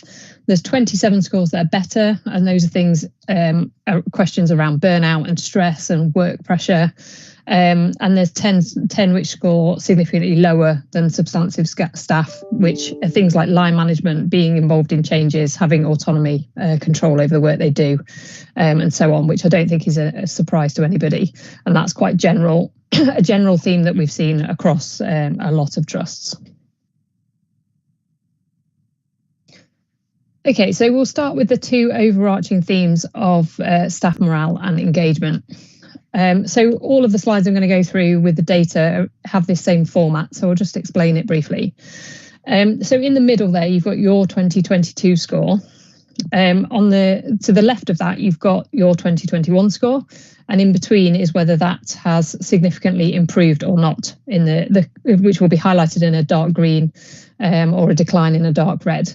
What I've also put on there is, though, the kind of paler green shading for an improvement, even if we can't say it's significant, just so you can see which ones are moving a little bit in the right direction. Then on the right-hand side, you've got the sector benchmark score, and again, whether there is a significant difference between yourselves and the sector or not. So on this one, for example, you've got no significant changes to the sector. You're in line with that benchmark. There's one question that's significantly improved, which is I am enthusiastic about my job, which is really good to see. 73% of people agreeing to that statement. And across the board, most of them are moving in the right direction, apart from time passes quickly when I'm working, which has slightly declined. The third part of staff engagement is around advocacy, and there is one that you behind the sector benchmark on this one, which is care of patients and service users is my organisation's top priority. So this has moved a little bit. It's actually interesting that this score back in 2020 was 76%. So it dropped back a little bit to just under 74 last year, and then has improved again to 75.6 this year. So it's moving back in the right direction after probably the impact of COVID on that one.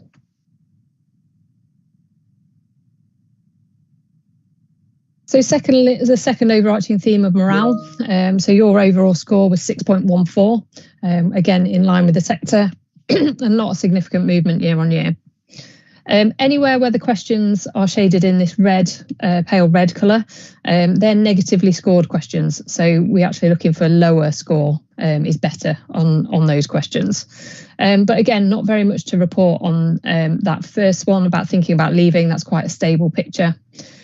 Secondly, around work pressures, again, there's a couple that are moving in the right direction in terms of being able to meet conflicting demands on my time and having enough staff at the organisation to do my job is creeping ahead and slightly higher than the benchmark now as well.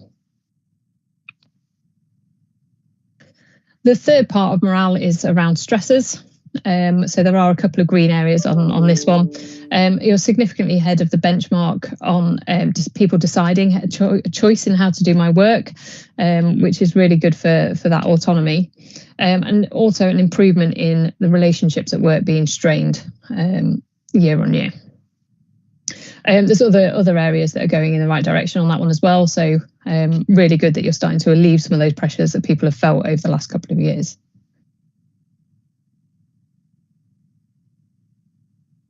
So now on to the 7 people promises, and we'll just talk through them all in the same sort of format in turn. So the first people promise is we are passionate and compassionate and inclusive. Underneath that, we have the first one of compassionate culture. So you've already seen that question there about care of patients being the organisation's top priority, being behind the sector. But linked to that, the one underneath, my organisation acts on concerns raised by patients. That's actually declined a little bit year on year, down to 73.5%. And we'll talk about kind of raising concerns because there's some questions around staff feeling comfortable about that later on. Also, I would recommend my organisation as a place to work, creeping up slightly. The second part of it is compassionate leadership. So these are all questions about people's immediate line managers.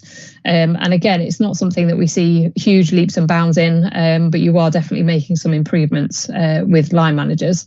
So people saying that managers are working to help them understand the problems, caring about their concerns and listening to challenges that they face. Then we move on to diversity and equality. So the two red questions there are about discrimination from patients and then from other people that they work with. Both of those are significantly better than the benchmark. So about 7% in the sector compared to 4 and 5% of your staff have experienced that. So that's really positive to see, and you need to keep working on that. And then finally, inclusion. And this is where I think the culture of the organisation really comes through. Those two questions at the bottom, the people I work with understanding and kind to each other, and that they are polite and treat each other with respect. Both of those are significantly ahead of the benchmark and have improved year on year, which is really good. The second people promise are we are recognised and rewarded. There is a question there that's declined year on year, which is satisfaction with my level of pay. I don't think that's surprising anybody this year. And your drop there is typical of what we've seen across other trusts. So a fall of 6 or 7% is not untypical across many trusts. Some trusts I've presented to have actually seen a 10% drop in that score.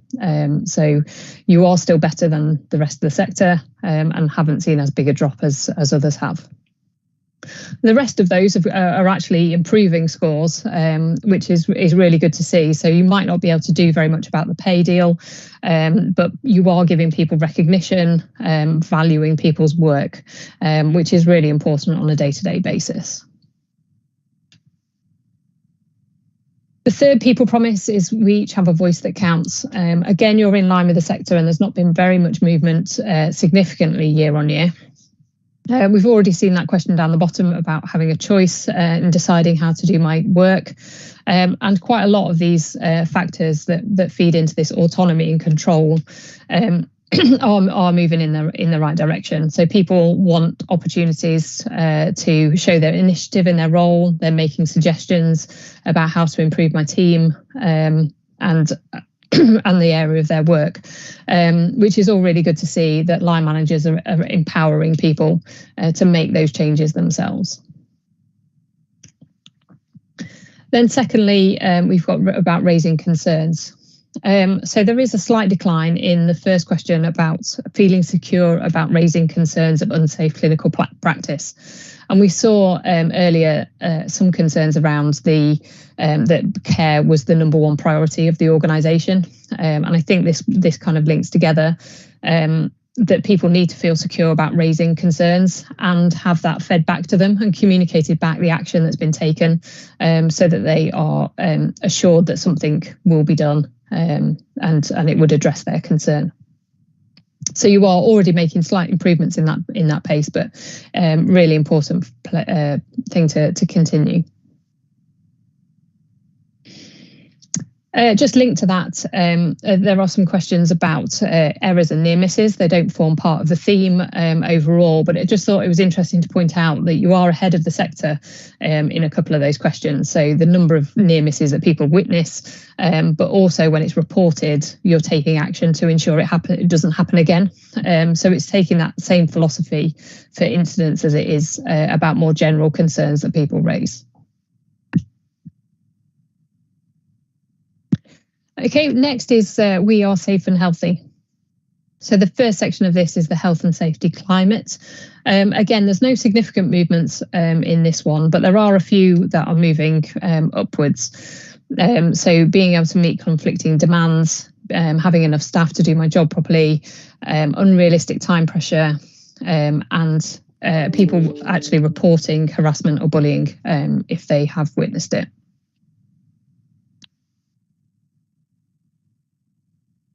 The second part of health and safe and healthy is burnout. So these are all negatively scored questions that we're looking to be as low as possible.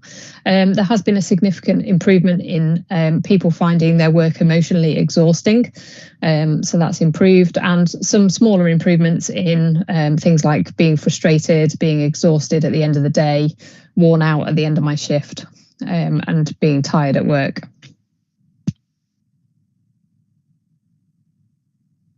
The third part of this is negative experiences. So again, they're all negatively scored questions. You have improved in two of the top ones there. So that's experiencing musculoskeletal problems as a result of work and work-related stress, both falling, which is really good. However, there is a slight decline in feeling like they need to come to work despite not being well enough, and a little bit of pressure from managers to do that. Whereas the questions down the bottom relate to physical violence and harassment, bullying and abuse. You can see, although it's moving slightly in the right direction, question 14A there, 24% of people have said they've experienced harassment, bullying and abuse from members of the public, which is slightly lower than the sector, but still a really significant number of people experiencing that.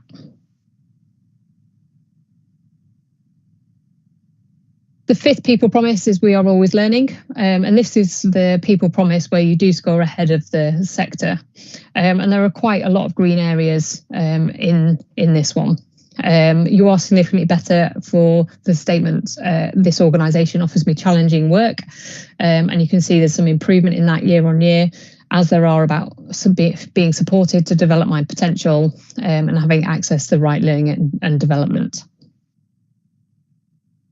The other side of that is about appraisals. Again, you've scored significantly better than the sector on appraisals, and some improvements year on year in terms of how effective those appraisals are, helping people to improve how they do their jobs, agreeing clear objectives and feeling valued by the organisation, which is really good. You've also got a significantly higher completion rate on appraisals, which is important to note. So 94% of people having an appraisal compared to 84% across the sector.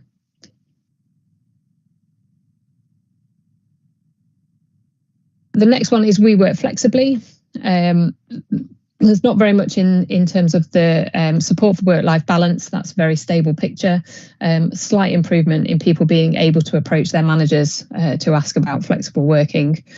But there has been an increase in the flexible working subscore. So the opportunities that you're able to offer people for flexible working, improving and significantly ahead of the sector. And then finally, we are a team.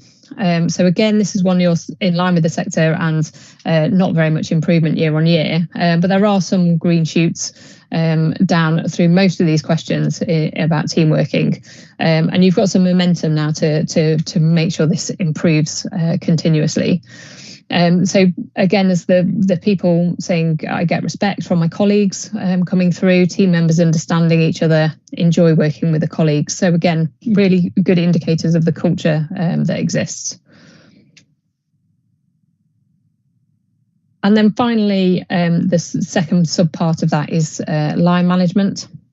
And there is one score that you're behind the sector on this, and it has declined slightly year on year, which is about my immediate manager asking for my opinion before making decisions that affect my work. So if you remember earlier, people do feel like they are involved and in making those changes and being able to raise their opinions, but they aren't being proactively asked by managers for that input necessarily.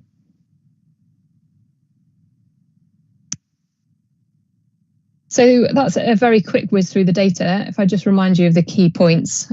So overall, a very stable set of results, most of which are in line with your sector benchmark, which is ahead of the rest of the NHS.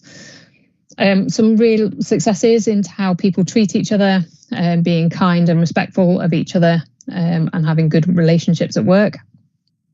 Some real improvements in the We Are Always Learning promise, both in terms of challenging work and how you're conducting appraisals. And then flexible working scores also ahead of the sector. In terms of areas of focus, we've seen that staff don't necessarily say that patient care is the number one priority. So that might be about some of the pressures and not being able to deliver the care that they would like to. And also when concerns are raised that they are being acted on. Line management teams are starting to have really great relationships working together, but they're need to find ways of listening to all the voices and being empowered to make improvements. And then just continue to support those staff who are impacted by instances of violence, discrimination, harassment and bullying. They're not too higher spikes, but they do still affect a significant number of staff who are impacted by those. And as we've seen, the bank scores are quite in line with what we experience in the substantive scores. There's some things that are higher in terms of kind of less stress and less burnout, but some things are lower, like line management and being supported in their career. So that's all from me. Are there any questions or comments from anybody? Thanks very much, Elaine. Before I just could you just clarify for me something on the point you mentioned about the line manager and team fostering relationships? Have you got any sense there about, hang on a second, just getting my view back up, hang on. That's it. Have you got any sense there whether there's a difference between those team meetings being in person or online? There's not something that we've looked into. You might have to kind of ask staff yourself, I think, about across the different teams about how that's working for them. Yeah, I think it's just that it's a sort of for some teams that's quite a new area, and making sure that's as inclusive as possible and using different techniques online as to being in person is probably something lots of organisations are having to adapt to. Yes, definitely. Thanks very much. Okay, thank you, Elaine, for that. Stuart. Hi, Elaine. I'm Stuart McKinnon-Evans, one of the non-executives. Thank you for a very clear presentation. I think there's a lot that we can take encouragement from. I'm curious about the result. It's question 23A, the one about people saying they don't see care of patients as a top priority. And your encouragement to say, let's understand why that might be. Are there any clues in the data on two fronts? One is, can we see if that is isolated to a particular group of staff? And secondly, are there any clues as to what staff feel is our priority by contrast? So that's not in the data that I've got to hand, but the data is split down by directorate and by department, which I know the team are working through. You've also got a lot of free text comments, which might shed some sort of light on what they think you are focusing on instead. I don't know, Steve, did you want to come in on that point? Sorry. Yeah, no, I was just really going to repeat. So, yes, Stuart, we've got the answers to that question by department level, and we'll have it also by occupational group, so we can do a bit more deeper dive, or the areas responsible for that can do a deeper dive into that question if we need to. Yeah. Okay, I think it'd be really interesting to understand that in a bit more detail. Not here, obviously, but okay. Thank you. Thanks, Elaine. Thanks, Stuart. I think it's the second year running that we've seen that as highlighted as an issue. I seem to recall we had the same conversation last year. Yeah, it was still behind the benchmark last year. It has jumped back up a little bit. I think last year it was declining, and it has started to tip back up again. Okay, Dean and then Hanif.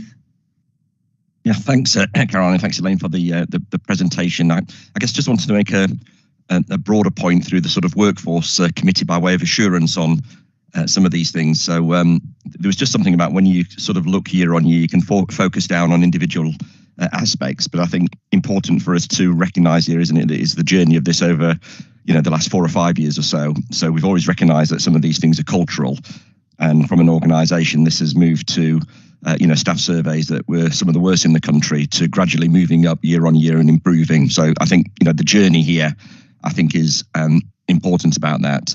And although from a research point of view, that's a statistical difference, I understand why researchers want to look at that.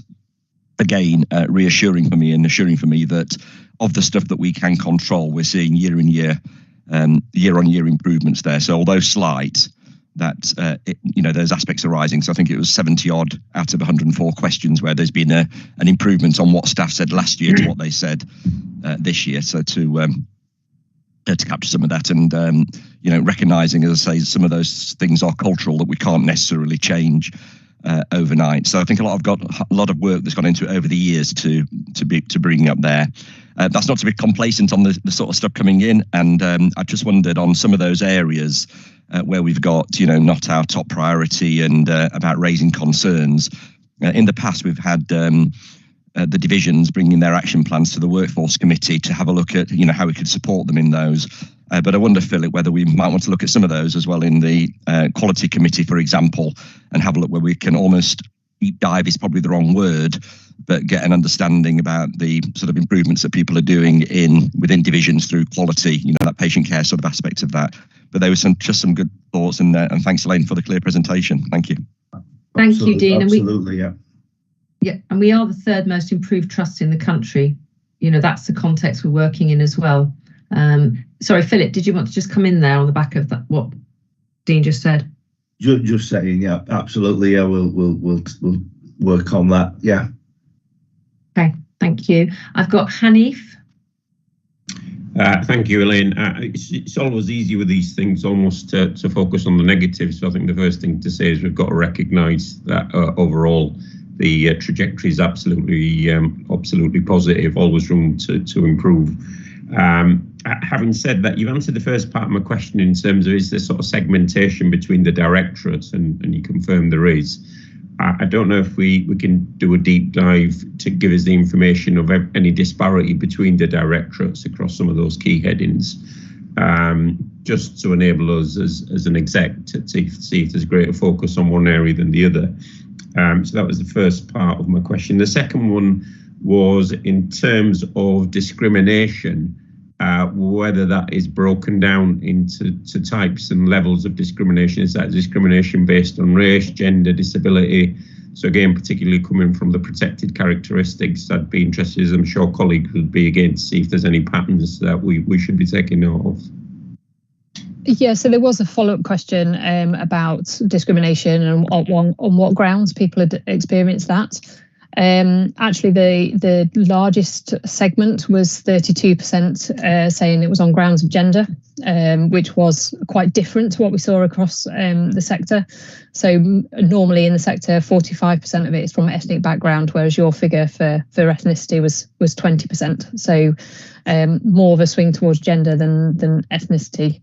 The data is also broken down by protected characteristics of the staff that answered. So you can dig into that in more detail as well, about who's reporting those incidences. Is that misogyny, sexism then, Elaine? Do we know that? On gender. The question just says on gender. So I think you'd need to dig into either your own data about the incidents that have been reported, or the free text comments might shed some light on what type of discrimination it is. Thanks, Elaine. Steve?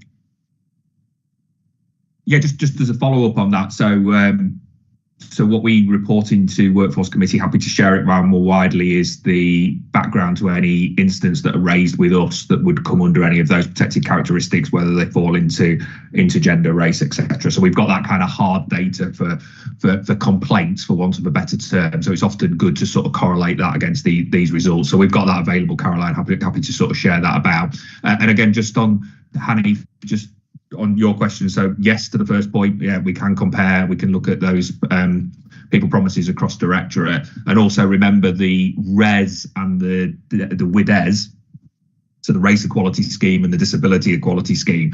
4 of the questions from the staff survey go towards the race equality scheme. 9 of the questions go to the workforce disability scheme. So we report on them as part of those reports, which we bring up to board in sort of, I think we're due to bring them in May, June time. So we'll lift the data specifically out of this for those, Hanif, and report them separately from there. So we've got access to do that. We put it in as part of those 2 separate schemes, and we also take those into Workforce Committee. So we'll have an opportunity to do a real deep dive on those, which I think probably the second part of your question, does that cover that off, that we've got that kind of space to do that, Hanif? Yeah, thank you, Steve. No problem. Thanks. Thanks, Steve. And I'll bring Michelle in. Michelle, we're planning, aren't we, before the summer, to have a conversation in more depth on the survey, aren't we? We had a discussion about that. I think it's either at the board or or one of the strategy sessions, to have a look at this and how we plan going forward. Yeah, I'm right on that, aren't I, Michelle?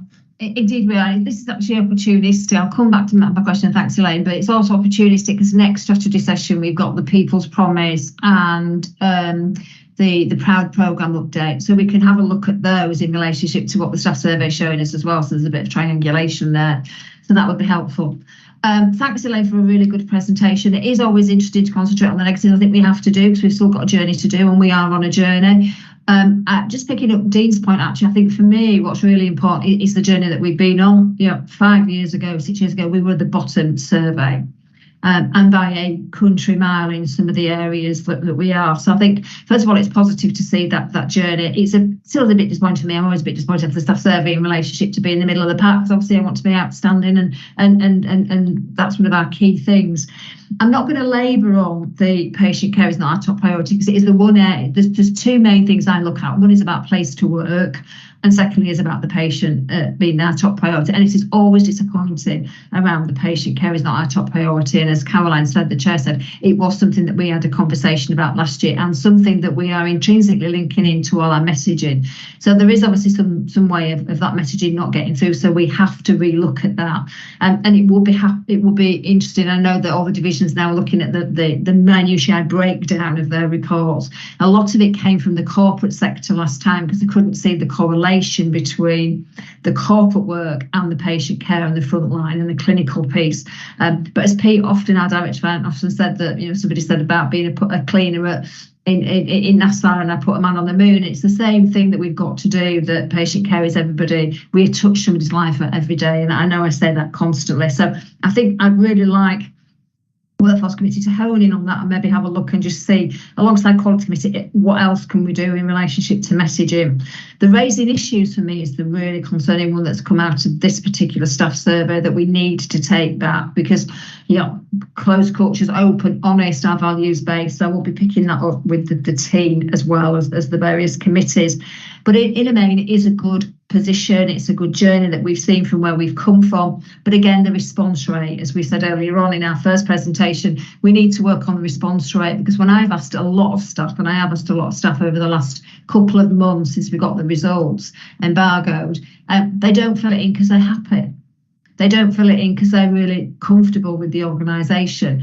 And yes, I know that we've benchmarked very good, and we're in the top 3 for places to work, but we just need to make sure we carry on with that. But lots of good things in there, but lots of things that we need to take away as well. And thanks for a really good presentation. But those 2 things particularly, I think we need to focus on as a board. I have read every single narrative comment, and I still cannot pick out what is our top priority, answering Stuart's point, and I've read every single one of them. So it's not clear from that. But happy to share maybe in the board timeout further details of that. But thank you, Elaine, really good presentation. Thanks, Michelle. I think that all of that's helpful, and we could both at the Workforce Committee, but also within our own strategic discussions as well, we can sort of have more of a look at some of this as well. I mean, I think you want to be able to have that anybody who works in the organisation anywhere, if you say to them, how does what you do help with patient care, they can all answer. They've all got something to say on that wherever they are in the organisation. So I'm sure we'll explore that further. Elaine, thank you very much. I haven't got any more hands up, and I'm presuming those slides will be sent on to everyone on the board, particularly the non-execs, to be able to have a closer look at them to aid our future discussions. Thank you, Elaine. Absolutely. Thanks all. Thanks for inviting me. Great. Okay, we'll move on then. Thank you, everybody. We'll move on then to item 14. Michelle, Humber North Yorkshire Integrated Care Board. Yes, I'm not going to take much time on this, Chair, because I know that you're a bit behind time. It's there just for information. It's the programme update that we usually go through in a bit more detail, sends out what we've been doing over the last month, and some of the planning, which has obviously moved on since this was written, but we'll pick up some of that in part 2, and some of the performance charts that we've got. So we can that's the sector, so it's not just our organisation. But I'll answer any questions. But I trust people have read the paper, Chair. Thanks very much, Michelle. Are there any questions from anybody? No, thank you very much. That report is noted. Hilary, over to you for the Closed Cultures Progress report, which I thought was a really good report, Hilary. Thank you for that. Thank you, down to the divisions and all their contributions. So just to remind everybody, this is the follow-on report from the initial one we did in October when the Panorama programme first aired. If you recall, we informed the board of all the ways that we monitor our clinical services. If you recall, Lynn and I were then going out meeting with each of the divisions and corporate teams as well to discuss the Edenfield Panorama programme, Closed Cultures, what are you doing to make sure that, you know, we've absolutely got everything nailed down on this, that we've got strong monitoring, etc., etc. So each of the divisions and corporate have put action plans together of further work that they wanted to do, recognising there was an awful lot we already had in place and it was very positive, but we would never want to be complacent. So this is just a bit of an update really from each of the divisions and the corporate side around some of the work that they've done since Lynn and I had the discussions with them. Some of the highlights from it are around that increased visibility. It's obviously having gone through a pandemic, that visibility of some of the senior leaders wasn't where it was pre-pandemic. But I hope you can pick out from this that all of the divisions have really seriously looked at that aspect and put additional things in place now to get that visibility, not even back to where it was, but maybe even more actually, because the theme with the closed culture is how important that is. There's lots of work being done around we've done a data set which actually went to the quality committee that triangulates some key quality indicators that pick up from closed cultures. So turnover, vacancy, sickness, absence, stat man, supervision. There's about 6 key indicators that for every single team. So for 120 plus teams, we've got those 6 indicators that are updated each month for managers, anybody to look at. To be fair, they're out there for everybody to look at and keep monitoring what's happening with teams, how many complaints they're getting, etc., etc. So if anything flags or there's a little bit of noise maybe about a particular team, you can look at that and say, well, what are the indicators telling us? Have we got a problem here? Have we possibly got a closed culture that's developing? So people are using those, and certainly my team's using Safeguarding, are using that dashboard, as are the team that put the student nurses into placements as well, just to check out that those placements are good. But each of the divisions has got their own little take on what they're doing, obviously, as we'd expect, putting it into context. As I say, it's a lot of it about forums, developing the forums, making sure that they're including everybody in some of these safety huddles, so housekeeping included in those now as well, whereas before it was just the clinical teams. More emphasis on reducing restricted interventions on the data set, but also at each divisional level as well. And at team level as well. So Inspire, for example, are setting up their own reducing restrictive interventions group as well to look at that. I won't labour much more. As I say, the report's quite comprehensive with everything that everybody's doing. As you can see, we've put community services and primary care in it as well, because we're looking at this in the broadest sense of closed cultures. It's not just mental health and learning disability. Had a very positive first session with the newly registered staff. So that's it, newly registered HPs and nurses around closed cultures. That was last week. It was a full morning. We showed them clips from Edenfield. I also had a film to show them around homeless people. So it was all about compassion in practice, freedom to speak up, and it is evaluated incredibly well. There are about 20 new recruits on there that were newly registered. Really positive. So we're certainly going to roll that out much wider as well. Thinking as well about new healthcare assistants we get as well, to make sure we really get the values of the trust out to those new recruits as well as compassion in practice and how to raise concerns. So I think I'll leave it there and happy to take any questions. Thanks so much, Hilary. Mike. Thank you, Chair. Hilary, absolutely excellent report. And I know the contributions from the team, but you'll be the leader on this and showed some real grip. It just strikes me, though, positively, that there's a golden thread running through the staff survey, this report and the next report that I'll present, and that's this culture of high reporting. And I think that's really excellent. High reporting means that we're assured that there's low harm, but it also means that the high reporting, we can improve on that.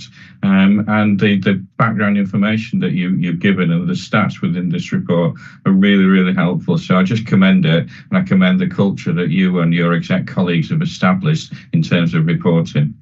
Thank you. Thanks, Mike. I really liked actually the little grid there as well, which was really clear on there actually on under 2.2.1 linked to the staff survey, just seeing that really sort of brought to life. And I sort of feel looking at that as well, and what you just said, Mike, there are ways in which we can do more about the care of patients' top priority, but I think it's drawing the links with some of the other excellent examples of where care clearly is a top priority in what people are doing. We just need to pull it together, I think, more. Who's up next? Who else have I got? Mike again. Can I just clarify something, Chair? I said the next report is because I've got some prints off on my desk. I was actually referring to report 23, which is my mental health ledge report, not the one that's coming up. Okay. Fair enough. Fair enough. Thank you. Any more comments or questions to Hilary? No? Okay. Yep. Thanks, Hilary. Thanks to everyone supporting you in this work. It's really important. Thank you very much. Okay, we'll move on now then to item 16, Kwame, Associate Hospital Managers. Thank you, Chair. This is to inform the board that we have considered 3 applications for Associate Hospital Managers, and we have made we're making a recommendation to the board for approval. We, in addition to making this interviews to appoint these people, one of the things that were in our mind was to increase diversity within our hospital managers group. And I'm pleased to say that all 3 people who we're asking for approval for them to become hospital managers with our trust are younger people who would bring new fresh impetus into the group. Not to diminish the hard work that those who are in are already doing, I must say quickly. They would go through an induction process. They would be shadow the experienced colleagues before we allow them to actually do managers hearing on their own. We still have opportunity to increase the diversity with another appointment coming in the pipeline. For correction of the minutes, there are 3 people. There's Billy Corby, Charlotte. Charlotte's name is not Lago, it's spelled J-A, G for God, O for Orange. Jago. Yeah. For somebody like me, who people get my name wrong all the time, I'm ashamed to say that 4-letter word name, we got it wrong. So is there any question from the board about this appointment? Mike? Yes, Kwame, thank you for that comprehensive report.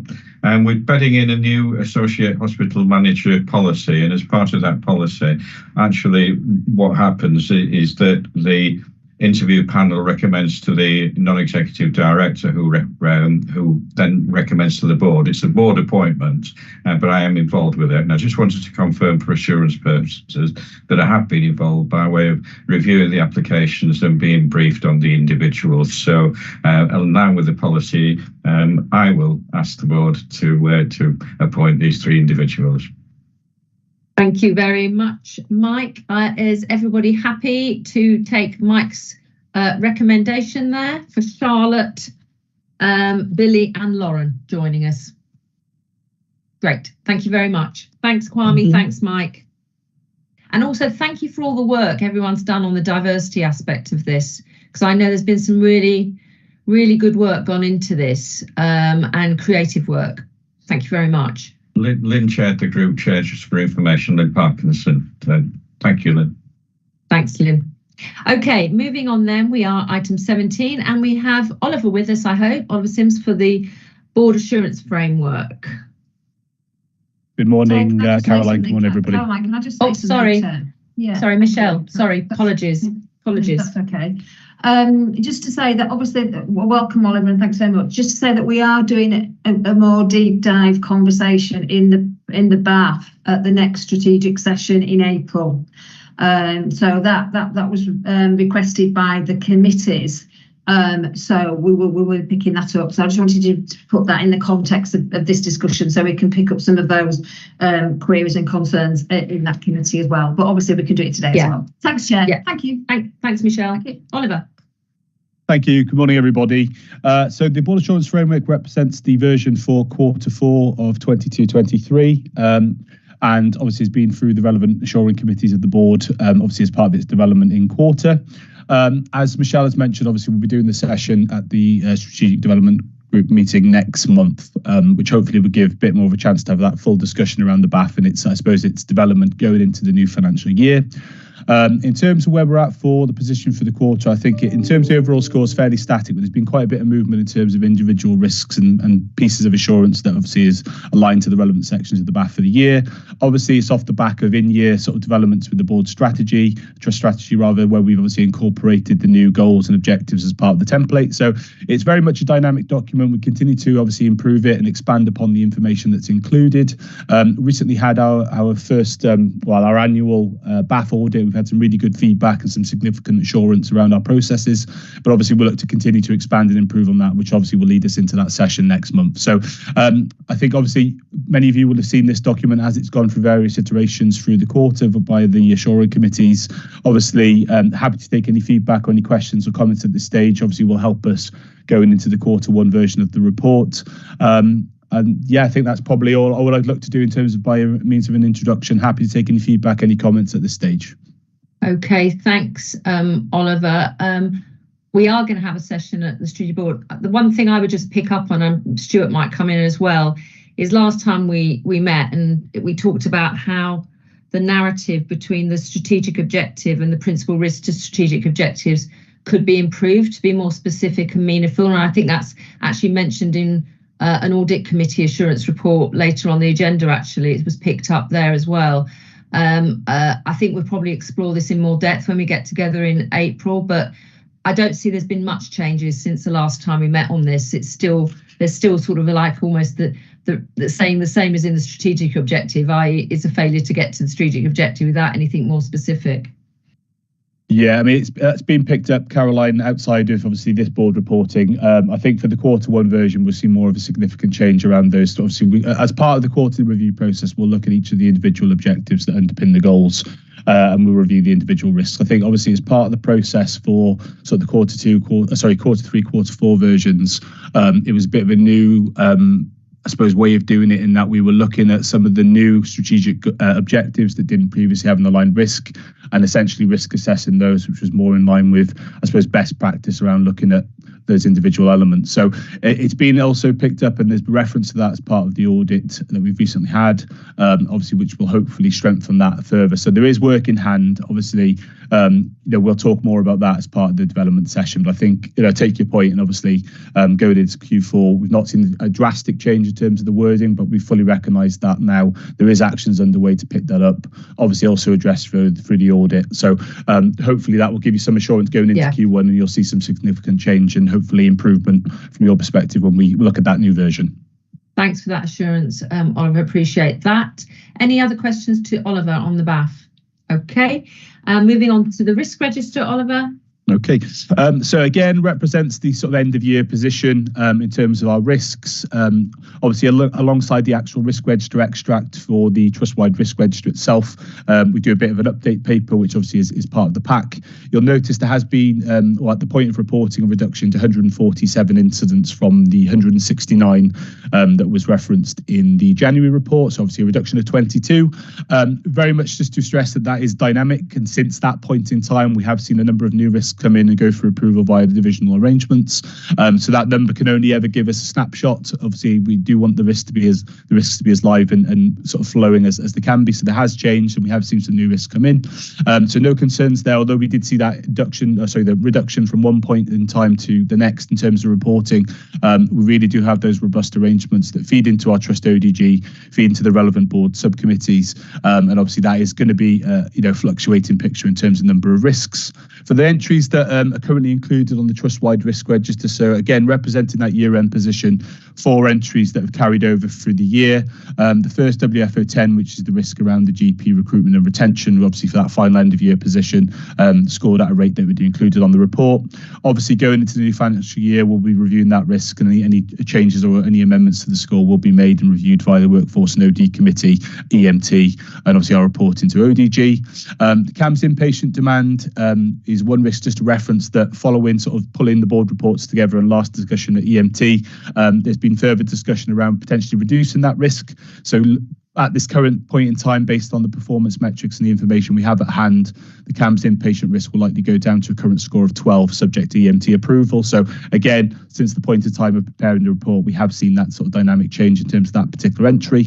And then the final 2 entries around the overarching waiting times and the position around delays, transfers of care, obviously both represent significant risks for the trust, and obviously will maintain over into Q1 at this point in time. So although we've seen a bit of a reduction in terms of the composite for that particular extract, we typically would expect to see that coming up to the end of the year.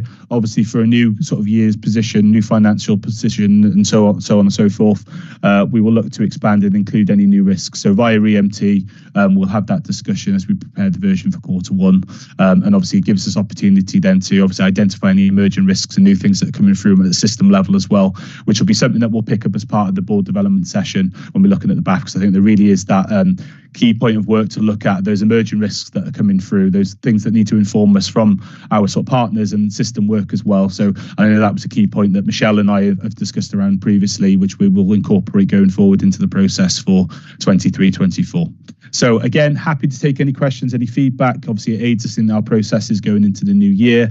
Obviously, it is a moving piece. It is very dynamic, and they are changing month to month. But we try to keep the process as effective and meaningful as we can to obviously fuel some of the discussions and some of the points of work that obviously we're taking through the trust as well. So happy to hand over to yourselves. Thanks, Oliver. And some of those comments you made we'll take into that other broader discussion around the BAF as well. Stuart. Yeah, thanks very much, Oliver, for that. And I'll raise it now because it appears on my assurance report from the Audit Committee, and it's to do with what you just described, Oliver, the sort of the dynamism of the work.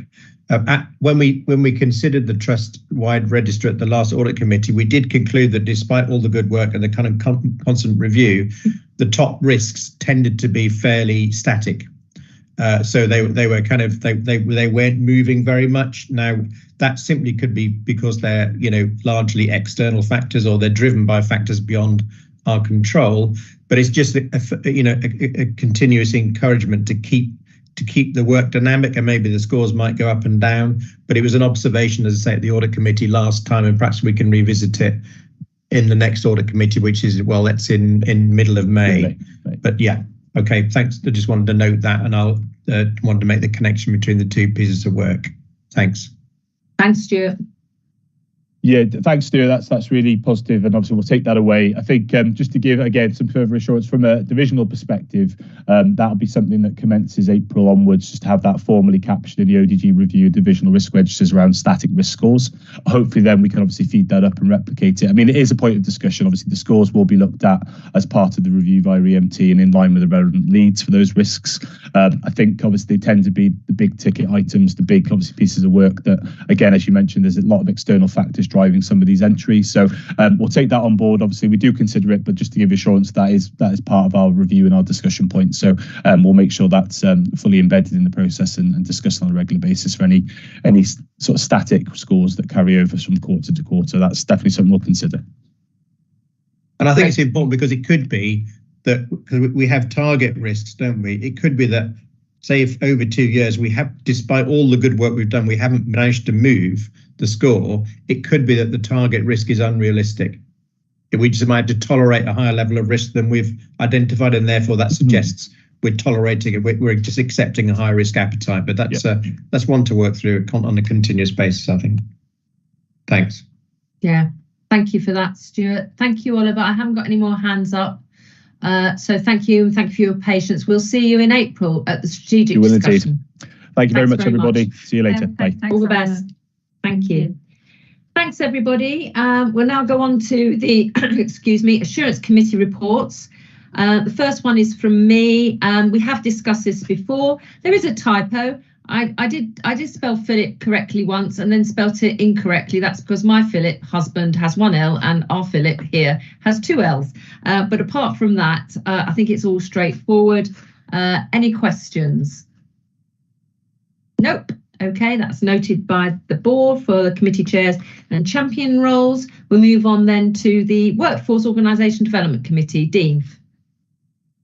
And again, the assurance report is there, Caroline. Just to highlight a couple of things for people. Just good to note that we've now seen 5 consecutive months of sickness absence reduction. We know that through COVID and that lots of organisations, there was an increase in that. And also that nursing vacancies are at the lowest level that they have been for some time, still at 9.4%. And then the other thing I wanted to pick up on was we highlighted in the performance report about the excellence rates of statutory mandatory training. One of the things that we try and do through the Workforce Committee is not become complacent with the headline figures, but try and dig into them through deep dives. And one of the things that we'd sort of noticed on there was there's a couple of areas that were performing below that level. So we just wanted to bring those up. So although the overall level is there, it's just that continuous improvement journey around that. So we've got trajectories on bringing those up as well. And then also just noting that in terms of levers, we'd always anticipated that there would be an increase in turnover after COVID. So people stayed. To support organisations through the pandemic. And so we still see that the highest reason is retirement. And then after that, it becomes work-life balance. So we also just want to have a deep dive in our next one, looking at those people that leave perhaps within their first 2 years and why that might be through exit interviews to see what that tells us. So that's just there for noting. The minutes are there from October, just for information. Thanks very much. Dean, any comments or questions?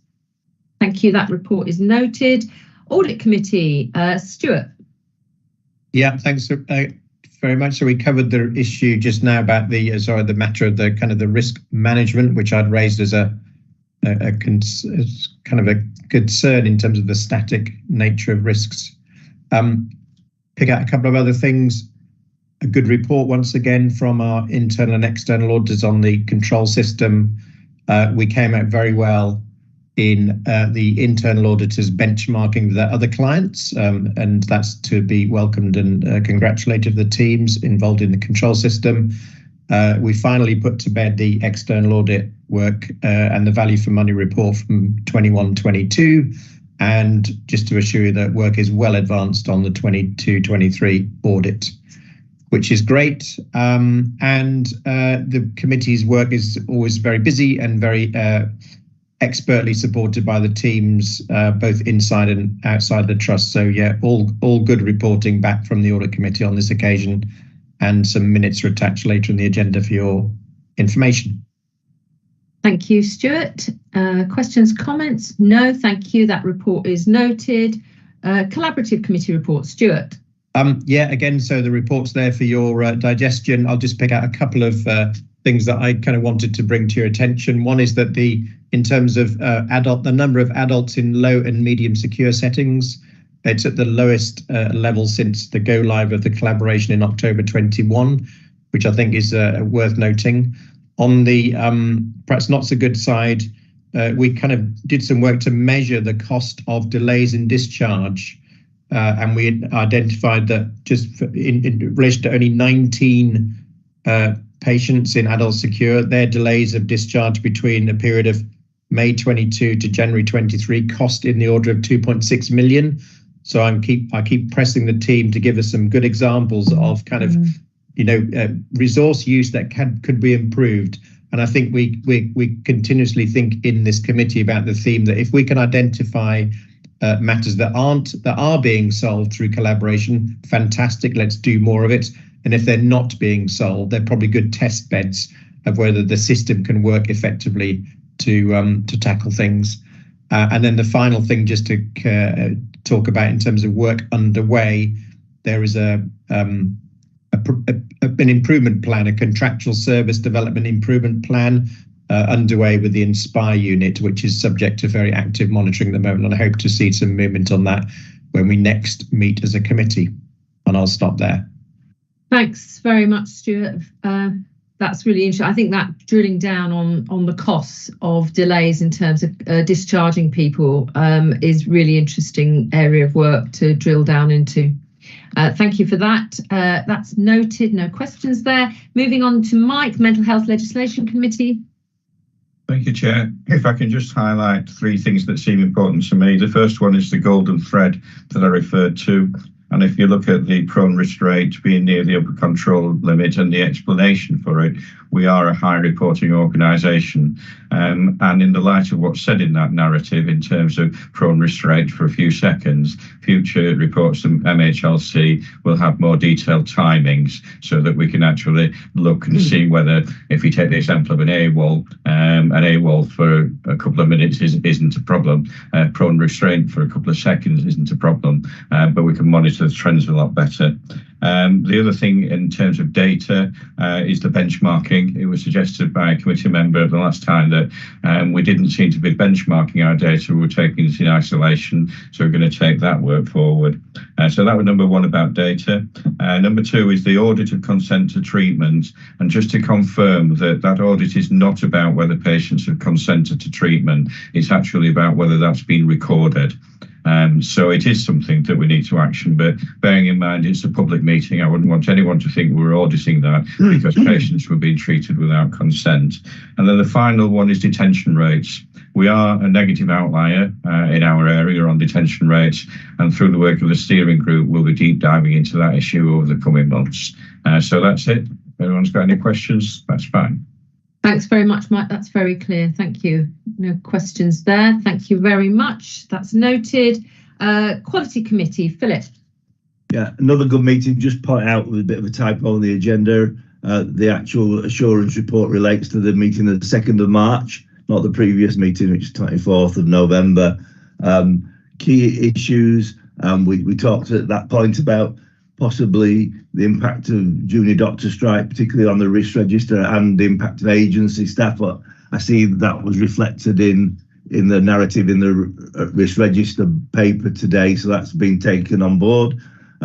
We approved the Safeguarding Plan 2023-26 and the annual controlled drugs report, which was really interesting. Still a little unclear why it taken quite a long time to get to committee, but it was a really good, interesting report. And just a couple of key actions to highlight. There's a review of terms of reference from all the subcommittees being reviewed, because we've seen that there's a lack of consistency between sort of quoracy across the committee, so we're bringing that into line. And we had a few reports around the autism strategy, and also a really interesting report about the work of social workers, and we asked that those 2 areas would be connected more with the divisional quick work. So they were the key actions that we highlighted. Thanks very much, Philip. No questions there, so that's nice. Thanks for all those assurance reports. And I have to say, since we've introduced the boxes with the key issues within the report, I think they're really working well in terms of flagging the issues, both positive and concerns as well as actions, and that's really been taken on board by the committees and communicated in that way. So thank you to the chairs and those supporting the committees for all of that. We've now got also the assurance report from the charitable funds from Stuart. Thank you very much. We're still kind of itching for an uptick in performance in terms of fundraising through these arrangements, but I believe we're going in the right direction, and indeed we'll return to this in our this afternoon's meeting. A couple of things to point out: new leadership and some internal restructuring at Haysmile, I think, has given a fillip to the That's with another spelling, isn't it, actually, to the work. And we secured a £30,000 grant to support our development of this work through NHS Charities Together. But some way to go yet, but hopefully moving in the right direction. Thanks. Thanks very much, Stuart. Questions on that? That is noted. Thank you. Moving on to item 26, the Board Strategic Development Meeting Agenda. Now, just to add to the earlier comment, we've made some changes since this paper was distributed for today's meeting.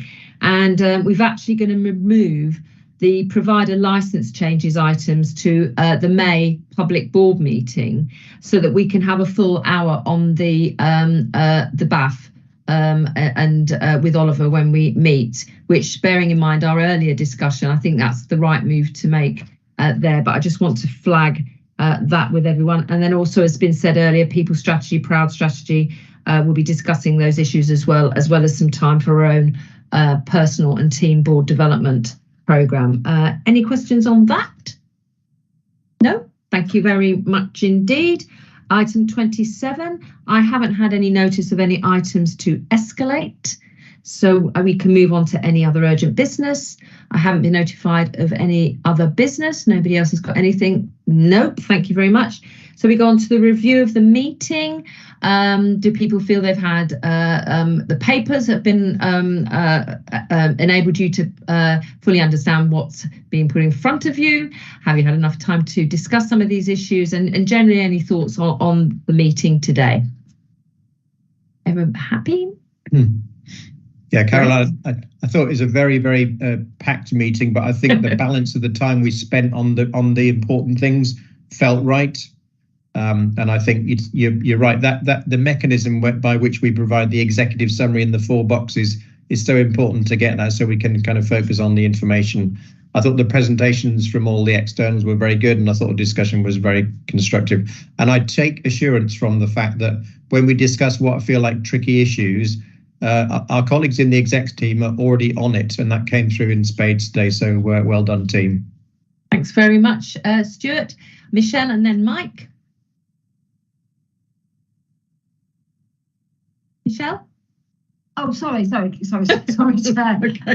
No, just to reiterate, really. I mean, I think we put 2 presentations in. I think they were actually quite good having the community and service user and staff survey at the same time. I think it's been very good. And well chaired, because we finished at 12:15, which I think people. Caroline has a little agenda with times on, and it's bang on. So well done for that. But no, I do think the conversations were very good, and I think the challenges were appreciative, which I think is very good. So I do think that we've kept within our behavioural framework on this occasion, Chair. Thank you very much. And finally, but not least, Mike. I echo Stuart's and Michelle's comments, packed agenda, but to get to 17 minutes past 12 now, excellent, well chaired. I just wondered, Chair, whether it was appropriate to ask our external observer to just give us a quick first impression, but your call on that one, I think. Hilary is going to be with us for part 2, but Hilary, would you like to offer anything to this part of the discussion, Hilary? So should we pick that up into part 2, Chair? Yeah, maybe that's better. Is that all right, Mike? We can pick it up under part 2. Is that all right? Yeah, absolutely fine. Thank you. Thank you. Okay, we'll do that there. Okay, thank you very much. So that's the end of our proceedings for the public board. Thank you to the public who will be watching today, and we will now stop streaming and prepare for our next private board session.